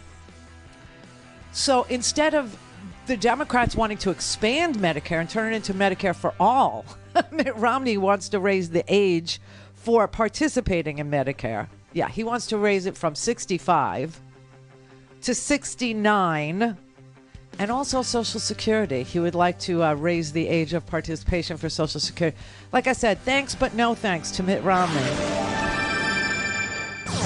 All things Randi at RandiRhodes.com. Go for launch. Speaking truth to power, the Randi Rhodes Show. So look, folks, but we need to keep up the fight. Our Republican colleagues, as they say in Southern Delaware, they haven't changed a whole hell of a lot. Good folks, but haven't changed a lot. They continue to attack the Affordable Care Act. They're unrelenting. Unrelenting. They haven't stopped, Mr. President, since you signed the law. They haven't stopped for 1 second. Multiple court challenges you mentioned, sabotage from the previous administration. Over 70 attempts to repeal the law by Republicans in Congress. In fact, just last month, the distinguished senator from Wisconsin said, if Republicans get back in power, they should try to repeal the Affordable Care Act again. Again, try. Today, 12 years later, Republicans have not stopped their attacks on this life-saving law. So pay very close attention, folks. If Republicans have their way, it means 100 million Americans with pre-existing conditions can once again be denied health care coverage by their insurance companies. That's what the law was before Obamacare. In addition, tens of millions of Americans could lose their coverage, including young people who will no longer be able to stay on their parents' insurance policy at age 26. Premiums are going to go through the roof. Well, I got a better idea. Instead of destroying the Affordable Care Act, let's keep building on it. Let's extend it. Extend. Why don't we have Medicare for all? I mean, honestly, this is just this is madness. This is really mass madness. But check that out. I mean, the Republicans literally are going to run again on repeal and replace Obamacare, and you know they never had a replacement for it. So they're very busy taking things away from Americans. This is what the Republican Party is all about. It's about taking away your tax dollars and giving it to their rich elite donors. It's about taking away your right to vote and access your ballot. It's about taking away the protections about who counts the vote, which is really the most important part of it. Taking away your health insurance, taking away your retirement savings with Social Security cutbacks. I mean, this is what they're about. They're about taking stuff away, including privacy rights, including marriage rights, including, the right to be you and me. Right? They are so busy attacking ordinary Americans who are just trying to get through this thing called life. And this is how they run. They run on grievance. They run on, subtraction, never addition, never, anything about adding to the promises or adding to the American dream. No, it's all about subtraction. Everything with them is taking stuff away from basic rights, voting, privacy, all the way through to healthcare and all the. I mean, why is Mitt Romney? Why are they talking about taking away Social Security, your retirement savings, and Medicare? Why is that something they feel very good and free to say out loud ahead of an election? Why is that? I mean, shouldn't Mitt Romney just be happy with the 1 million+ people that died from COVID? Why can't you just celebrate the savings, you being you and all? Why can't you just look at that, that death and say, okay, so there's 1 million less people that will qualify for Social Security. There's 1 million less people that we need to provide Medicare to. You know what I'm saying? Why can't he just be happy with, that? It's just so unbelievable. I guess Mitt Romney thinks that if you need a smidge of help in your senior years to pay healthcare costs, you should sell one of your vacation homes. I think this is his solution to the dilemma. Oh my God, it's unbelievable. And the American dream is further and further out of reach. Biden is talking about, May 1st. This is an amazing little study that was done, and I was looking at it today. This really, really shocks, but it's important. So they did a study, today, that came out today about what would happen to participation by Democrats in the midterm elections and in the general elections if Biden was able to forgive $10,000 worth of student loan debt. And it's like 45% of Americans would make sure that they showed up to vote for the party that helped them do that. 46% of Americans would show up for the party that helped them do that, even if that is just extending the moratorium on the payments on student loan debt. For the last 2 years, because of the COVID and all, right? You would think that Republicans would be very happy with this, this death and, the subtraction of people from the, Social Security rolls and the Medicare. But during the COVID epidemic, for 2 years, student loan debt payments were forgiven. And they weren't forgiven, they were waived. And so was the interest that would accrue on those payments, right? So that was all waived for 2 years. Well, that expires May 1st, right? May 1st is the end of that deal. And people are saying, and there's people of all ages, which really shocks me. I was reading about a 72-year-old nurse. 72 years old, she still has student loan debt to pay off. So people, 46% of voters from swing states, no less, from Wisconsin, Florida, Arizona, from swing states, would show up in the midterms if there was an extension of the moratorium on student loan payments. These are important things to know, okay? So you wonder why it is that you're not hearing that from the top of the lungs of the Democrats. So I thought I would say it, because people were accusing me. I don't understand why you won't. So I will. I'll tell you that 46% more voters in swing states would show up for Democrats if that were to happen. If there was even a waiver that was extended past May 1st. So that's something to, watch out for. That's something. But anyway, so they wanted me to, reiterate to people who they feel don't know that that Rick Scott from Florida was literally, he has an 11-point plan for the midterms at the behest of the Republican Party in the Senate. Okay, the Senate, re-election campaign. He's in charge of it. And so he actually puts in his plan that he wants taxes to be raised on the 47% who don't owe any taxes at the end of the year. The poorest, not poorest, but the most, the poorest and the middle class, right? And it was so outrageous that Fox actually called him out on it, right? Recently put out an 11-point plan to rescue America, two of the big points of which are, quote, all Americans should pay some income tax to have skin in the game, even if a small amount. Currently, over half of Americans pay no income tax. It also says all federal legislation sunsets in 5 years. If a law is worth keeping, Congress can pass it again.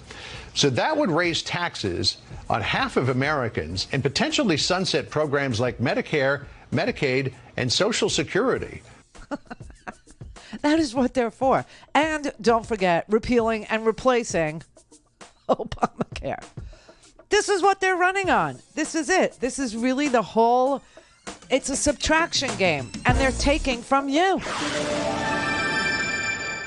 Call in, connect. Yeah. To speak to Randi, call 561-270-3844. 561-270-3844. Recently put out an 11-point plan to rescue America, two of the big points of which are, quote, all Americans should pay some income tax to have skin in the game, even if a small amount. Currently, over half of Americans pay no income tax. It also says all federal legislation sunsets in 5 years. What? If a law is worth keeping, Congress can pass it again.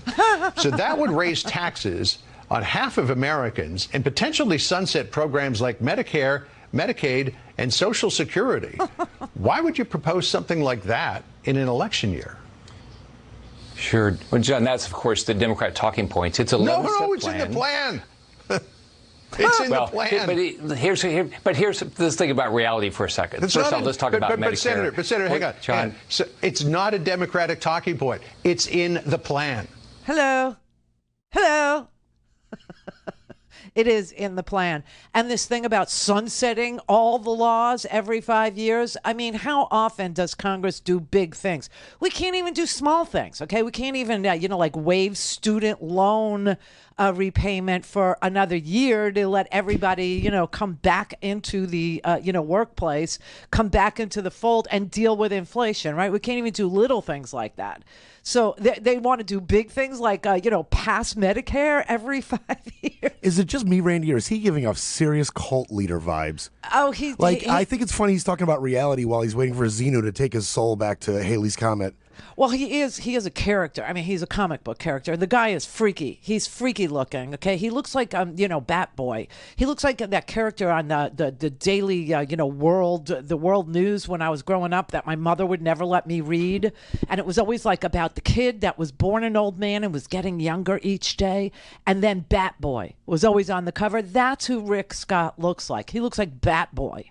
He looks like a sci-fi character, okay? And the really strange thing about that man is that man was convicted of the biggest Medicare fraud in the history of the United States. And he's a U.S. senator. He's a U.S. senator who now wants to take Medicare away from you. Holy crap. I mean, and that was the natural question. Why would you even, and it's in writing. It's not that he just said it, oh, well, I misspoke. No, it's in writing. It's his 11-point Rescue America plan that says that every 5 years, whatever program is operational, whatever is going on, Social Security, Medicare, Medicaid, the ACA, all of it, equal protection, the violence against women, I don't care what your issue is, they want to have everything sunset every 5 years because Congress is so capable. They're so capable of legislating big things. That is really, really so unself-aware that it boggles the mind. But, listen, everybody, heard him say it, and everybody's read this stupid plan. And the stupid plan is exactly why Mitt Romney isn't an ex-president. It's exactly why Mitt Romney was never elected president. It's this stupid plan that says people that make less than $100,000 a year who have a few tax breaks still left if they're raising children or if they, can qualify for the earned income tax credit or if they're very charitable and they, make charitable donations to not-for-profits, they can deduct a portion, you know what I mean? Or if you work for yourself and you have certain business expenses, they want to take it all away. They want to make every single person, every single one, except for their elite donors, pay taxes and get nothing in return for it. Seriously, nothing in return for it. Not public school. Look, this whole attack on schools is all to do away with public schools in toto. It's all to make education a not free enterprise, right? They want to have only the people who can afford to pay get educated. They like the poorly educated. They like the undereducated. They want every woman barefoot and pregnant and not in the workforce. This is their Christian nationalism platform, and this is what it looks like. This is what it looks like. That's why, Amy Coney Barrett, who was rammed through to the Supreme Court with 8 days before an election, after holding that seat open this, for almost a year, because Obama had the opportunity to put Merrick Garland on the court, which was a very moderate pick, as you now know. And Mitch McConnell said, no way, no. I mean, the Democrats are constantly picking qualified people to sit on that court, and the Republicans are constantly picking unqualified people to sit on that court. And never the twain shall meet. And so yesterday, this was really interesting with KBJ. This is the way it works. So you go through the confirmation hearings at the Judiciary Committee, right? That's who asks the questions. And then after that, the Judiciary Committee is asked to vote out the nominee. Well, there's 22 people on the Judiciary Committee.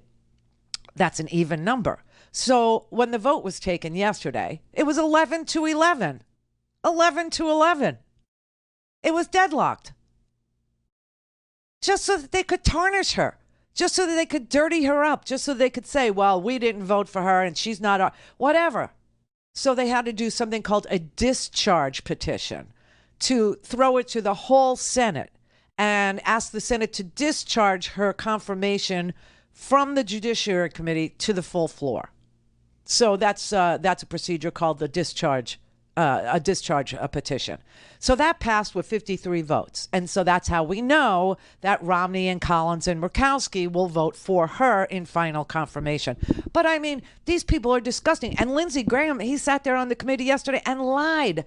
They lied. I mean, the reason why they can't vote for her, the reasons are so absurd. They border on insane, okay? Marsha Blackburn, her story is Ketanji Brown Jackson can't define what a woman is, and so I'm a no. Really? In law, she can.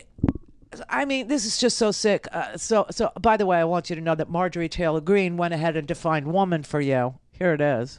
I'm going to tell you right now, what is a woman? This is an easy answer. We are a creation of God. We came from Adam's rib.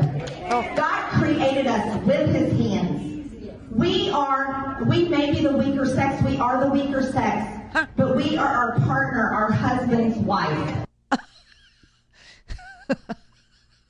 Good luck to all the single ladies. Good luck to all the single ladies out there, because you are your husband's wife. You are the weaker sex. Ever give birth, Mr. Man? Oh, you'd crumble like turn to ash right in front of my face. Know what it feels like? Know what it feels like? A bowling ball is coming out of your butt. That's what it feels like. A bowling ball out of your butt. We're the weaker sex. We were created by God, by his hands, from Adam's rib. Oh my, I'm telling you, this is all Christian nationalism. This is why Amy Coney Barrett was their favorite one of all of them. They're the favorite one, because she is going to literally keep women barefoot and pregnant. She's a handmaid, is what she is. This is crazy. This is just subpar. This is just, what's in it for you? This is the Randi Rhodes Show. To speak with Randi, dial 561-270-3844. That's 561-270-3844. It tells me that she is more committed to woke progressive ideology than she is to common sense and the rule of law.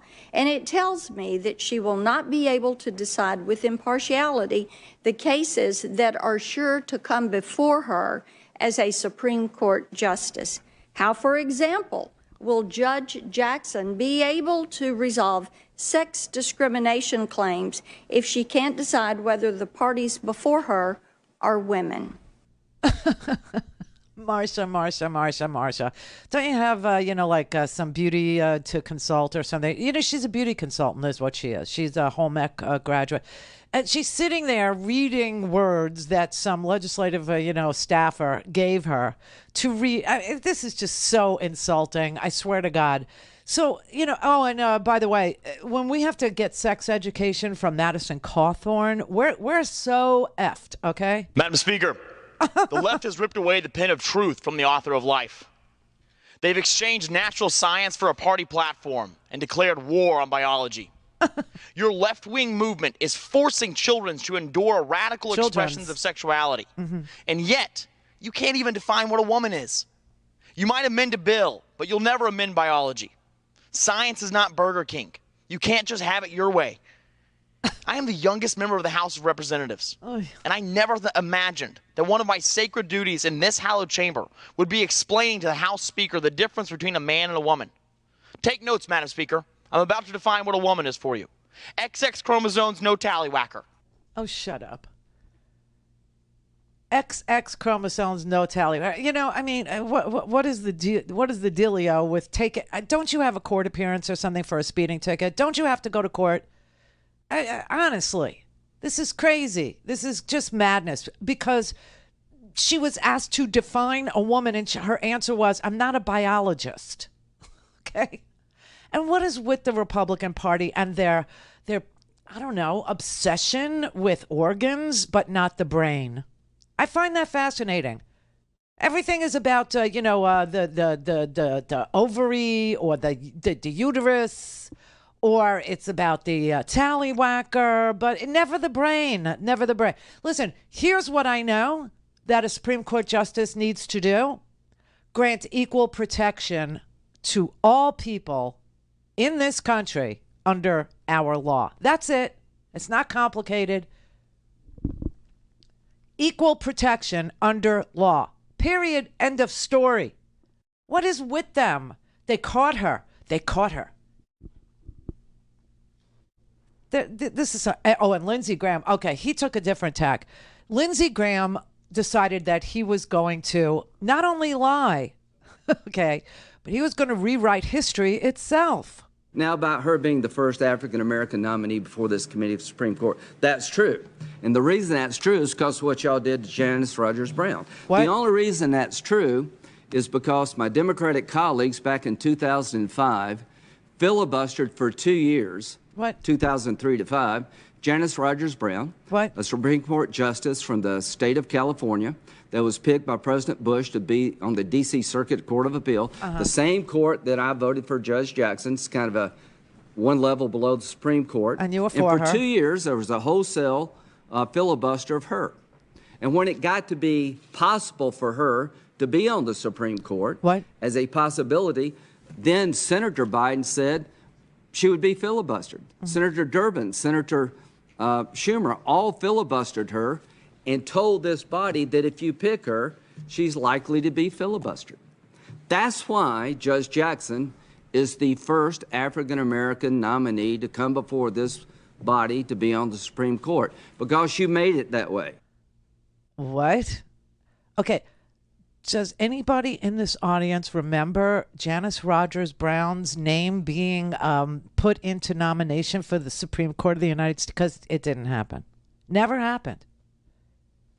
He's just making crap up here because he wants to vote no for Ketanji Brown Jackson. He doesn't want to be labeled a racist. So he starts rewriting this history about Janice Rogers Brown, who was never, ever, ever nominated to the Supreme Court. That would have happened during the Bush years. It didn't happen during the Bush years. In fact, what happened during the Bush years was Sandra Day O'Connor's seat came open, and George W. Bush picked John Roberts for that seat. Everybody remember John Roberts? now the Chief Justice of the Supreme Court. Yeah, him. And then another seat came open when William Rehnquist died. Oh, thank God. So when William Rehnquist died, George W. Bush nominated Harriet Miers, his White House grandma wife or whatever. Remember her? Who was so unqualified that he had to withdraw her name. And then as a second choice, number 2, he picked Samuel Alito. Right? Uh-huh. Yeah, what is he talking about here with this Janice Rogers Brown thing? No, he just wanted to be able to say that he would never, ever hold a hearing for any Democratic president's nominees ever again. We live in America today where your ideology is held against you if you're a conservative, and when you're a liberal, we're supposed to embrace everything about you and not ask hard questions. That's not the world we're going to live in. And I'll say this, if we get back the Senate and we're in charge of this body, and there's judicial openings, we will talk to our colleagues on the other side. But if we're in charge, she would not have been before this committee. You would have had somebody more moderate than this. More moderate than that. She was about as moderate as you could get. She simply answered the questions that were asked of her. And you seriously freaky people decided to make this about define a woman.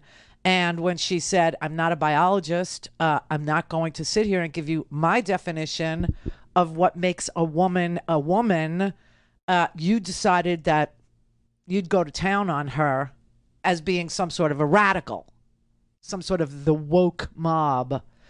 This is really sick and twisted, and it's really ugly. And in order for him to be able to say what he said, he had to literally lie and rewrite history itself, hoping that you don't remember. That Harriet Miers was the only woman that George W. Bush tried to nominate to the Supreme Court. His work wife, who was more like his work grandma. She was the one who literally read to him the presidential daily briefing that said Osama bin Laden determined to strike within the United States about 6 weeks before Osama bin Laden struck within the United States. Remember that? Yeah. Harold on Long Island. Hello, Randy. Hello. It's a pleasure speaking with you again. If I may, I'd like to make an announcement for our Republican super politicians, Ted Cruz, Donald Trump, Mitch McConnell, and the rest of the crew. Russia, if you're listening, if you can find the 7 hours, 37 minutes of the White House January 6th call log, I'm sure you'll be greatly rewarded. Mightily. Okay. Unfortunately, none of those politicians have had the opportunity to get in front of a camera because we know they'd be saying that. Oh, yeah. They have a history. Mm-hmm. Okay. Randy, thank you. All have right. a great evening. Yes, you too. Clay in Mississippi. Hi, Randy. Hello. I think Rick Scott is giving away, well, at least what the crazies on the Republicans side really want, which is zero government except to collect taxes. Because when he says he wants all laws to go away in 5 years, well, you know what's going to happen. They won't be reinstated, so there will be no more government programs of any kind, and all the government will be doing is collecting taxes.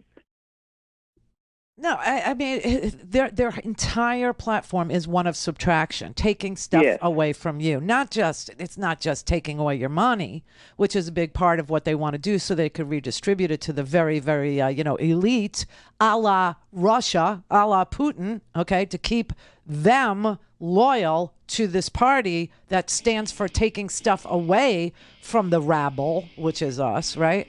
But they also want to take away your rights. They want to take away your ability to, vote. Yes. They want to take away your right to privacy. They would love because in 5 years all these things will go away. They would love a surveillance state. Is what they want. And they won't reinstate anything except the crap that they want, which is nothing. Yeah. Except to collect your taxes. So it's everything they want to take away. Your right to privacy. They want a surveillance state. They want to take away your right to vote. They want to take away, your right to equal protection under the law. They want to take away everything and just whatever. Free speech. I mean, they've already, here in Florida said, it's you can't protest.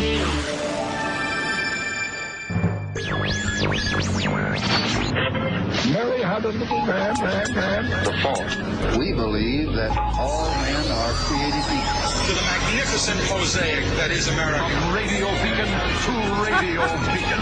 I have a dream today. Change has come to America. Believe me. Help is on the way. Knock, knock. Who's there? It's a figment of your imagination. Randi Rhodes Show. Turn up your mind. Who would you rather have president, Joe Biden or Vladimir Putin? Oh, Putin.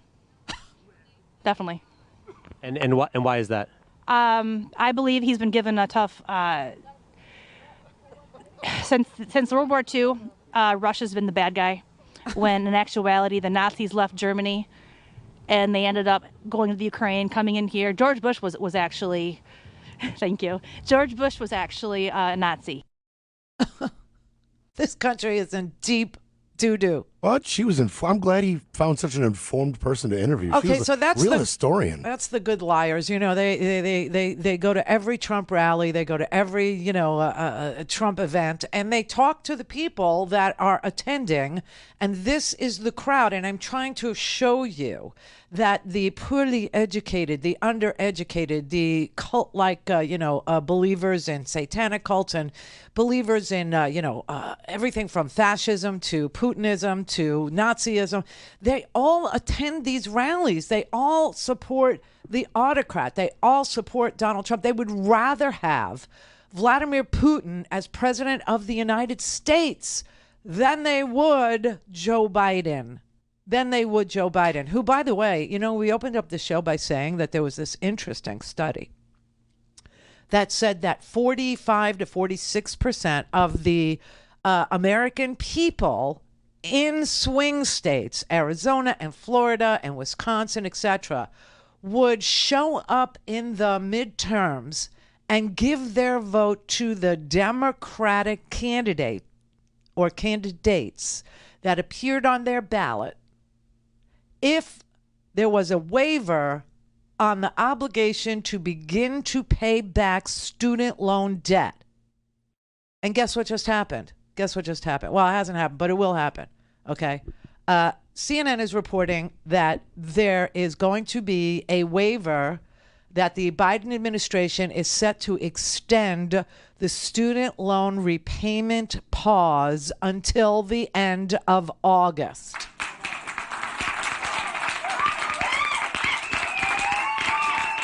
And you best believe that'll be right ahead of an election, and there is no way that they will turn that switch on ahead of the November election. So there you are, everybody. There you have it. Ask and you get, right? Don't ask, don't get. And there you have it. So I just don't understand what people are going to complain about next, but they will. They'll complain about something. They move from one outrage to the next, and then we deal with it, and we solve that problem. They move to the next problem. So now, you have like 3.6% unemployment, but, we have inflation. As if the president of the United States was setting prices. The president of the United States not only isn't setting prices, private industry is, but oil and gas and things like that, those are set by a global marketplace. It's set by global, cabals, a global cartel, if you want to. You can go ahead and say that and still be in bounds.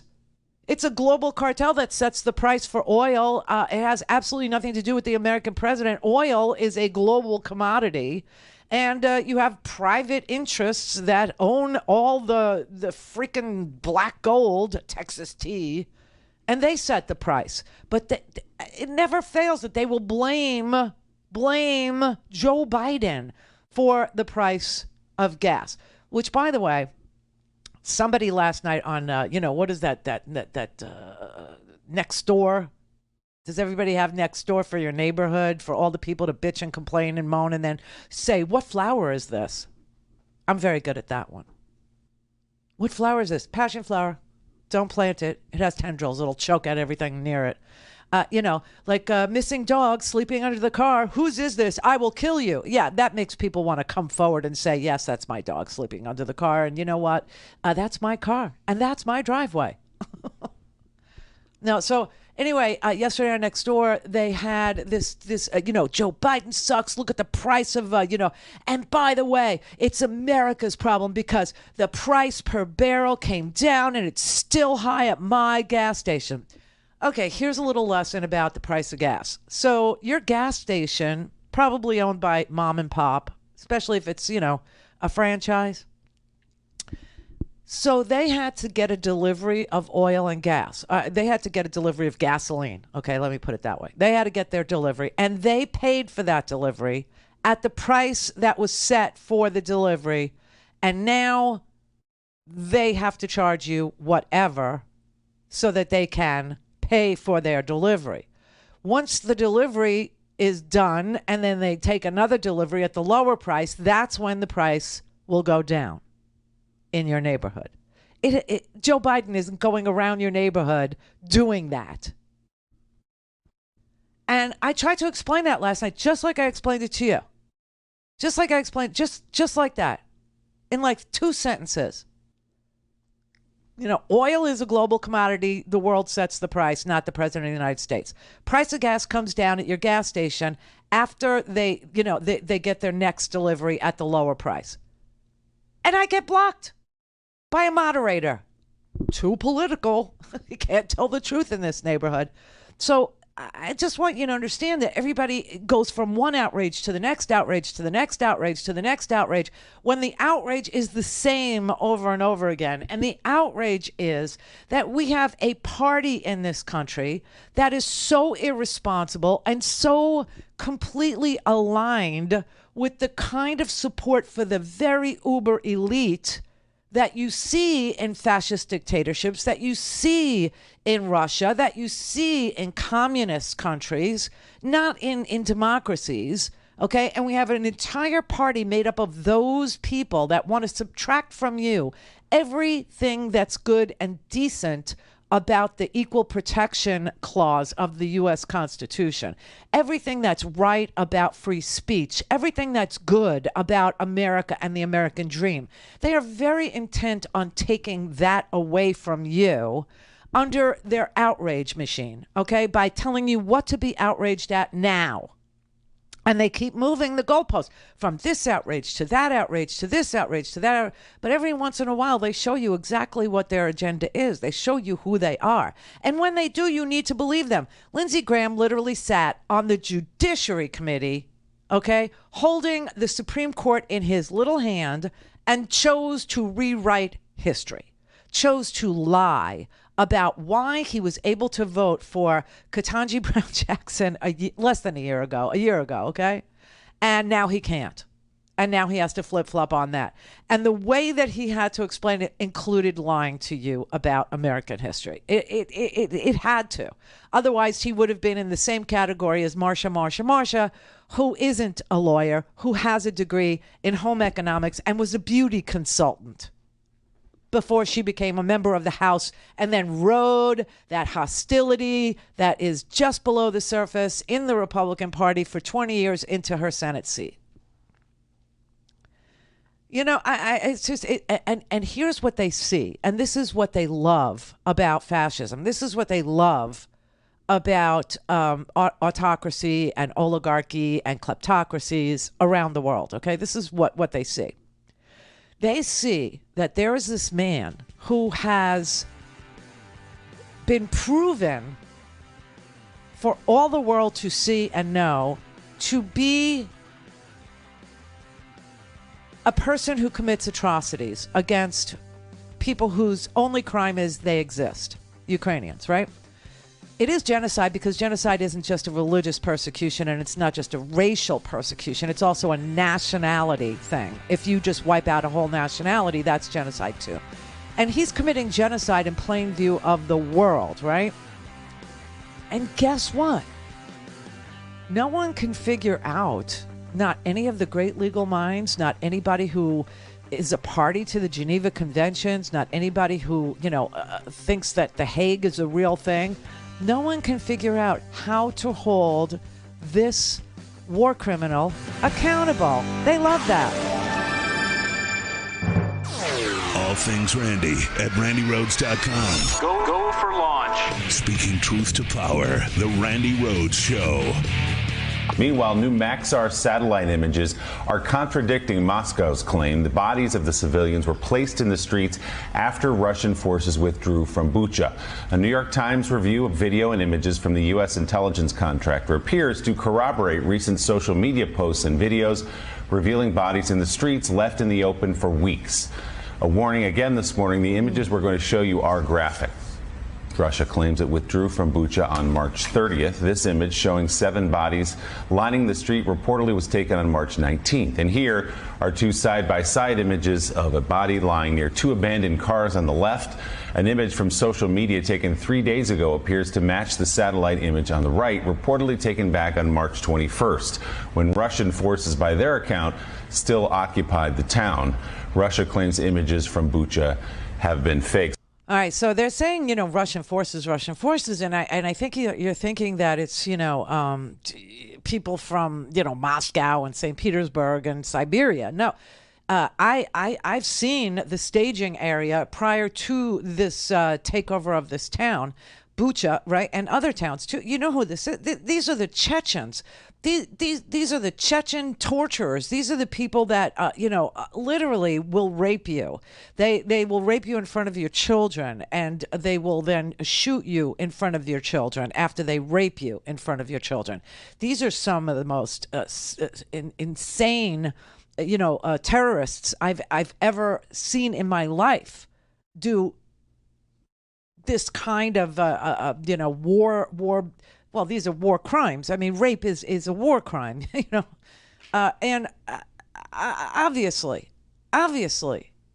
there are people on Fox News.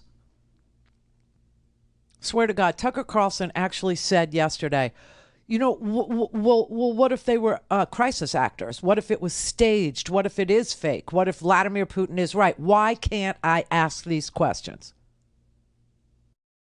You can't ask these questions because real people are really being tortured. Real people are really being killed for doing nothing but existing. There is really a genocide occurring, and that's why you don't get to ask if they're crisis actors and keep a television show, except in this country. It's so sick, and it's so sad, and it's so bizarre. And then last night, I was watching social media, and I'm on like every channel that you could possibly imagine, and I'm watching the social media people, and they're literally going along with the crisis actor thing. They're literally going along with this whole thing was staged, and why can't we ask if it was staged? What, the Ukrainians bombed their own schools? They bombed their own kindergartens? They're killing their own mothers and fathers? They're killing their own children? For what? What is the end game? Why did they start this? This is just madness. That's why this country is turning into a very sick and sad place. A very sick and sad place, a place where people are literally so confused and discombobulated and willing to say that they would rather see Vladimir Putin as the president of the United States than they would Joe Biden. What a sick and twisted thing. Meanwhile, you have satellite images that clearly show that these bodies have been on the street since for weeks now, for weeks. But the Ukrainians just went and shot a bunch of guys on a bicycle for the photo op? What's wrong with people in this country? How did we get so stupid? How did we get this way? Obviously, the Russians are doing this. The Russians are asking, mercenaries and Chechens and Syrians to go into Ukraine and do war crimes. Well, first of all, the Russians are lying, just incredibly gross lies. It's not just the Nazis that are doing this. They're even blaming the British intelligence services, saying that they were the ones that masterminded this. Oh, God. But I agree with President Zelensky, of course. They have to be accountable. It has to be investigated in a proper way. Who does that investigation and when? Those are big, hard questions. But it's got to be documented for the rest of the world to know and for history to know. I think it's very important that this is known and documented for history to know, especially when there'll be a time and place, I hope, in a future in Russia, when they will have to educate their children about what happened so that this will never happen again. I mean, the time and place in America is like right now to educate our children on what is going on right now. But oh, no, because there are people that admire Vladimir Putin in this country with large platforms. I mean, huge followers, an enormous amount of people that listen to their every syllable, that watch every, hashtag, that are watching every, episode of every, bullcrap, broadcast that they do. And these people are repeating these lies over. It's so amazing to me. And here's the reason why the elite love this form of government, this propagandized, a disoriented population. Because the truth is, and I hate to be the one to tell it to you, and I don't want you to be, angry with the messenger. But here's the hard, cold truth about what they see and what they crave and what their goal is. It is to do really bad things to ordinary people who have committed no crime except to exist, regardless of, whether they're an American citizen or they're a citizen of Ukraine or a citizen of Poland, it doesn't matter to them, okay? Why? Because what we're finding out is that there is no way to hold war criminals, even in this country, accountable for their crimes if they are elite enough, if they are able enough to bamboozle the system. That's why Donald Trump is still free.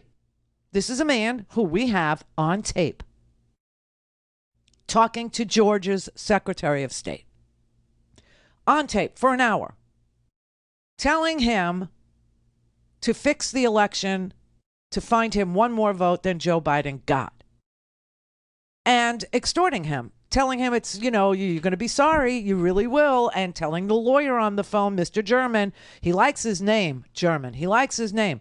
But he's going to be really sorry. He is, because, Donald Trump controls the Justice Department, and he's going to be very sorry if he doesn't rig the election for Donald Trump. Now, we have that. We have that on tape, and yet Donald Trump is not charged with anything. Not charged, not facing a jury trial of any sort, not even being brought in front of Congress, not able to make him testify, not able to make anybody testify that doesn't want to testify. 7 hours of phone calls just go missing. Well, he can, talk his way out of that. He can, tell you that he doesn't know what a burner phone is, that, he didn't talk to anybody for 7.5 hours, when we know that he called at least Senator Mike Lee. He spoke to Senator Tommy Tuberville. We know that Mark Meadows, Kevin McCarthy spoke to the president. He said that live on Fox News right after he talked to the president on January 6th. You see what I mean? And now you've got a war criminal, a guy who literally is torturing women and children. Literally doing that. Can't hold him accountable. Call in, connect. To speak to Randi, call 561-270-3844. 561-270-3844. I am addressing you on behalf of the people who honor the memory of the deceased every single day, in the memory of the civilians who died, who were shot and killed in the back of their head after being tortured. Some of them were shot on the streets, others were thrown into the wells, so they died there in suffering. They were killed in their apartments, houses, blowing up grenades. The civilians were crushed by tanks while sitting in their cars in the middle of the road. just for their pleasure. They cut off limbs, cut their throats, slashed their throats. Women were raped and killed in front of their children. They were, their tongues were pulled out only because the aggressor did not hear what they wanted to hear from them. So this is no different from other terrorists such as Daesh, who occupied some territories.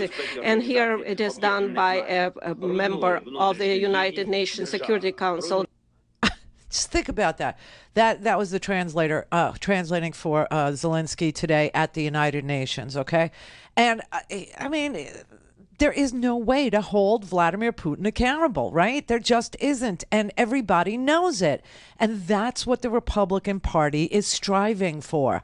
No accountability, no checks, no balances, no nothing. Just, you know, this crazy, you know, oligarchical, you know, kleptocracy where the elite rule because people are too dumb, people are too, you know, ill-equipped to do self-governing anymore, you know, and they'll be propagandized and told what we want them to know. We'll set one upon the other so that they're constantly fighting with themselves, and they won't even notice that we're stealing the room. We're stealing the towels. They're just stealing everything from you. This is their party. It's a party of subtraction. And I want you to get that it's subtracting everything from you. Not just, you know, your money, but your right to vote, your right to privacy, your right to protest, just like Vlad. You can't protest in Russia. And, you know, listen, we have a governor here in Florida who literally tried to say that protesting in Florida is illegal, that it would be deemed a riot if you had more than 5 people on the street protesting anything. They would be declared out of bounds. It would be declared a riot. And he also wanted to give drivers of vehicles the right to run over protesters if protesters were in the street. Allah had the higher. So, I mean, they keep on showing you who they are. They keep on telling you who they are. They keep on saying we need to steal from the people. They keep on saying we have to redistribute wealth to the top. They keep on referring to you as poorly educated, and they love the poorly educated. And you, you know, honestly, some of you actually enjoy being called that, as long as it's being done by somebody with an R after their name. It won't turn out well. Having your rights taken from you, your right to vote, your right to speak, your right to protest, your right to assemble, your right to privacy. I mean, it will either turn out like China in a where you also can't protest, but that is a massive surveillance state, right? Everyone in China has a social score. I remember when W first tried with the Patriot Act to collect everybody's information, to collect everybody's emails and their phone calls and their, you know, under the auspices of, you know, we have to beat back terrorists, right? So everybody has to, you know, say that it doesn't matter. And people were calling me up willing to give up their right to privacy in their own papers and person, right? Because they would say, because they were propagandized into saying, well, if I didn't do anything wrong, what do I have to worry about? I don't care if they spy on me. I don't do anything wrong. So that now turns into China. And what is China's deal? So you don't even have to do anything wrong to be on the bad list in China. You just have to be less than socially eloquent or graceful or lovely. And then you get a social score that's middling, that's, you know, mediocre, and that determines where you can live, and that determines where you can work, and that determines, you know, whether or not you get, you know, priority at the gate, whether or not you can travel, whether or not you can fly, whether or not because they're beating back terrorism, no, because they're controlling the people. But I didn't do anything wrong. You don't have to do anything wrong. It's unbelievable how willing people are to give away rights. as long as somebody comes up to the microphone and they have an R after their name. And they could talk these people into doing anything, everything. Everything. So they can steal from you. So that they can do this. And one of the most basic elements of doing this, and by this I mean stealing, is we have to be one set upon the other. We have to be fighting with each other over things we would agree about. Like, what does freedom of assembly mean? Like, what does freedom of speech guarantee? Like, what does voting actually entail to have a free and fair election? Like that. Jerry in Baltimore. Hey, Randy. Thanks for taking my call.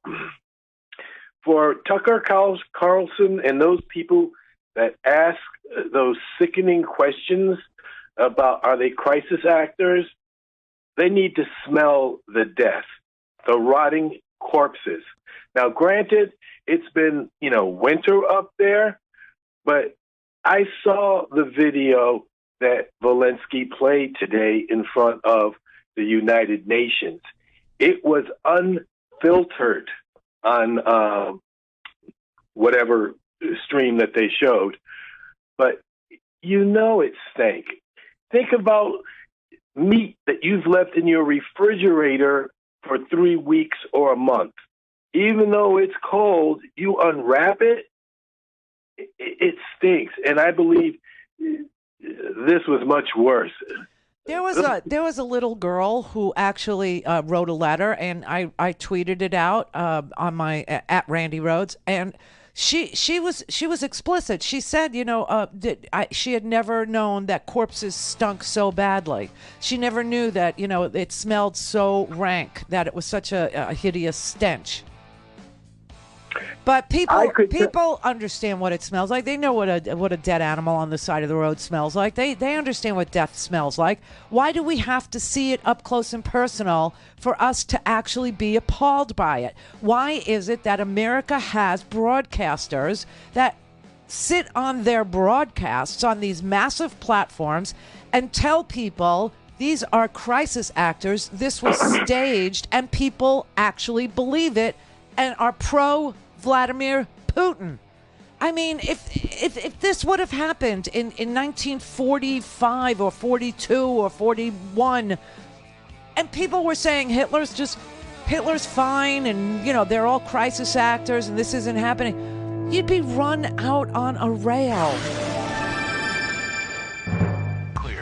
This is the Randi Rhodes Show. To speak with Randi, dial 561-270-3844. That's 561-270-3844. This is the video that Zelensky showed at the United Nations today. It's really gruesome. So if you are sensitive about things like this, look away, or it's a minute and 15 seconds long.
And there is no place to hold Vladimir Putin accountable for this. And the only reason why, and you can see it's multiple towns. This isn't just, one group of soldiers who got really drunk and decided to, terrorize a town. No, this happened all over the place. I don't know how.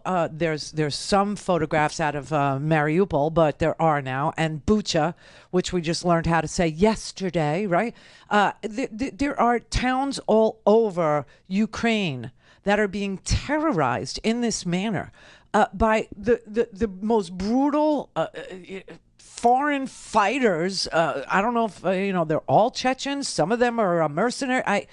Who knows and who cares? What we do know is that they are being dispatched into Ukraine to do this horror simply because Ukraine exists.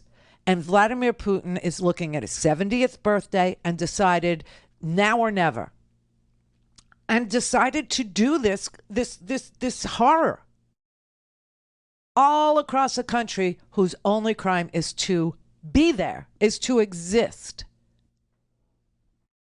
And, Zelensky is a really smart dude. I mean, he said to the UN Security Council, if you can't stop atrocities like this, then the UN is worthless.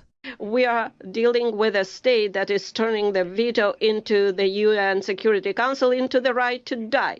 This undermines the whole architecture of global security. It allows them to go unpunished. So they are destroying everything that they can. So if this continues, the countries will rely only on the power of their own arms to ensure their security, and not on international law, not rely on international institutions. The United Nations can be simply closed. Ladies and gentlemen, are you ready to close the UN? Do you think that the time of international law is gone? If your answer is no, then you need to act immediately. He's right. He's right. When the United Nations was first chartered, the Soviet Union, the USSR in 1945, was actually put on the UN Security Council. China was too, even though it was a communist country. The idea was that we don't really care what form of government you have. We're here to keep security. We're here to keep peace, right? But remember, the Soviets have always fought this way. Russia is no different. The Russian Federation is no different from the old Soviet Union. The same way that the Nazis fought is the same way the Russians fought. And when the Russians were done fighting the Nazis and making deals with Hitler to give Poland, to split Poland here, Russia will take part of Poland and Germany could have part of Poland, making these really insane deals with people's lives, they were still invited to be on the UN Security Council. And now what you have is you have all these criminal courts, international criminal courts. And it sounds like we have a system that functions. I got news for you. We don't have a system that functions in the international realm of justice any more than we do in America. That's why you can't hold guys like Donald Trump accountable, even when you have them on tape trying to rig an election for himself. Even when you have tape of people being violent and trying to do a coup, a self-coup at the U.S. Capitol. Sure, some little people will go to jail. Sure, some people that did violence, they will face the bar of justice. But the man who actually incited it, the man that organized it, the man that funded it, the man that wanted it, the man that, said, hey, come to D.C., it'll be wild. The man that pushed the button. Never in our justice system can you hold a guy like him accountable, right? Well, you can't do it any more than you can do it here on the international stage. It's unlikely that Vladimir Putin will ever face a war crimes trial at the international level. The only way Vladimir Putin will ever be held accountable is by his own people. And I doubt that it'll happen because they don't see this. They don't know this. They do not see the United Nations. They didn't see this video. They have no idea what's going on in their name in Ukraine. In fact, there are stories one after the other of people calling their relatives, seriously, their brother, their sister, their uncle in Russia from Ukraine, and telling them that for 30 days we've been in the basement. For 30 days, your soldiers from your country have come here and put grenades in our laps and told us to hold the grenade with our knees and to tell them where the Nazis are. What is wrong with that? And the people in Russia will say, that's not happening. You don't exist for me anymore, Katya. You're lying. Why are you lying like this? There is no way that they know what's going on, and there is no way they will hold Vladimir Putin accountable, and there is no mechanism in the international legal sphere that can hold Vladimir Putin accountable. Okay, there just isn't. When you look at like the last perpetrator of European violence, okay, like Milosevic, Yugoslavia. Okay, so maybe now you understand the word Slava, right? You understand what it is. So Yugoslavia means Southern Slavs, okay? So that doesn't exist anymore. It's now Serbia. Okay, so when Milosevic actually started his war crimes, okay, from the time he did it to the time he was actually captured and surrendered, to the time he died, he still wasn't convicted of war crimes. And that went over many, many, many years. And that's after a deal was reached for, Serbia and Bosnia to become independent.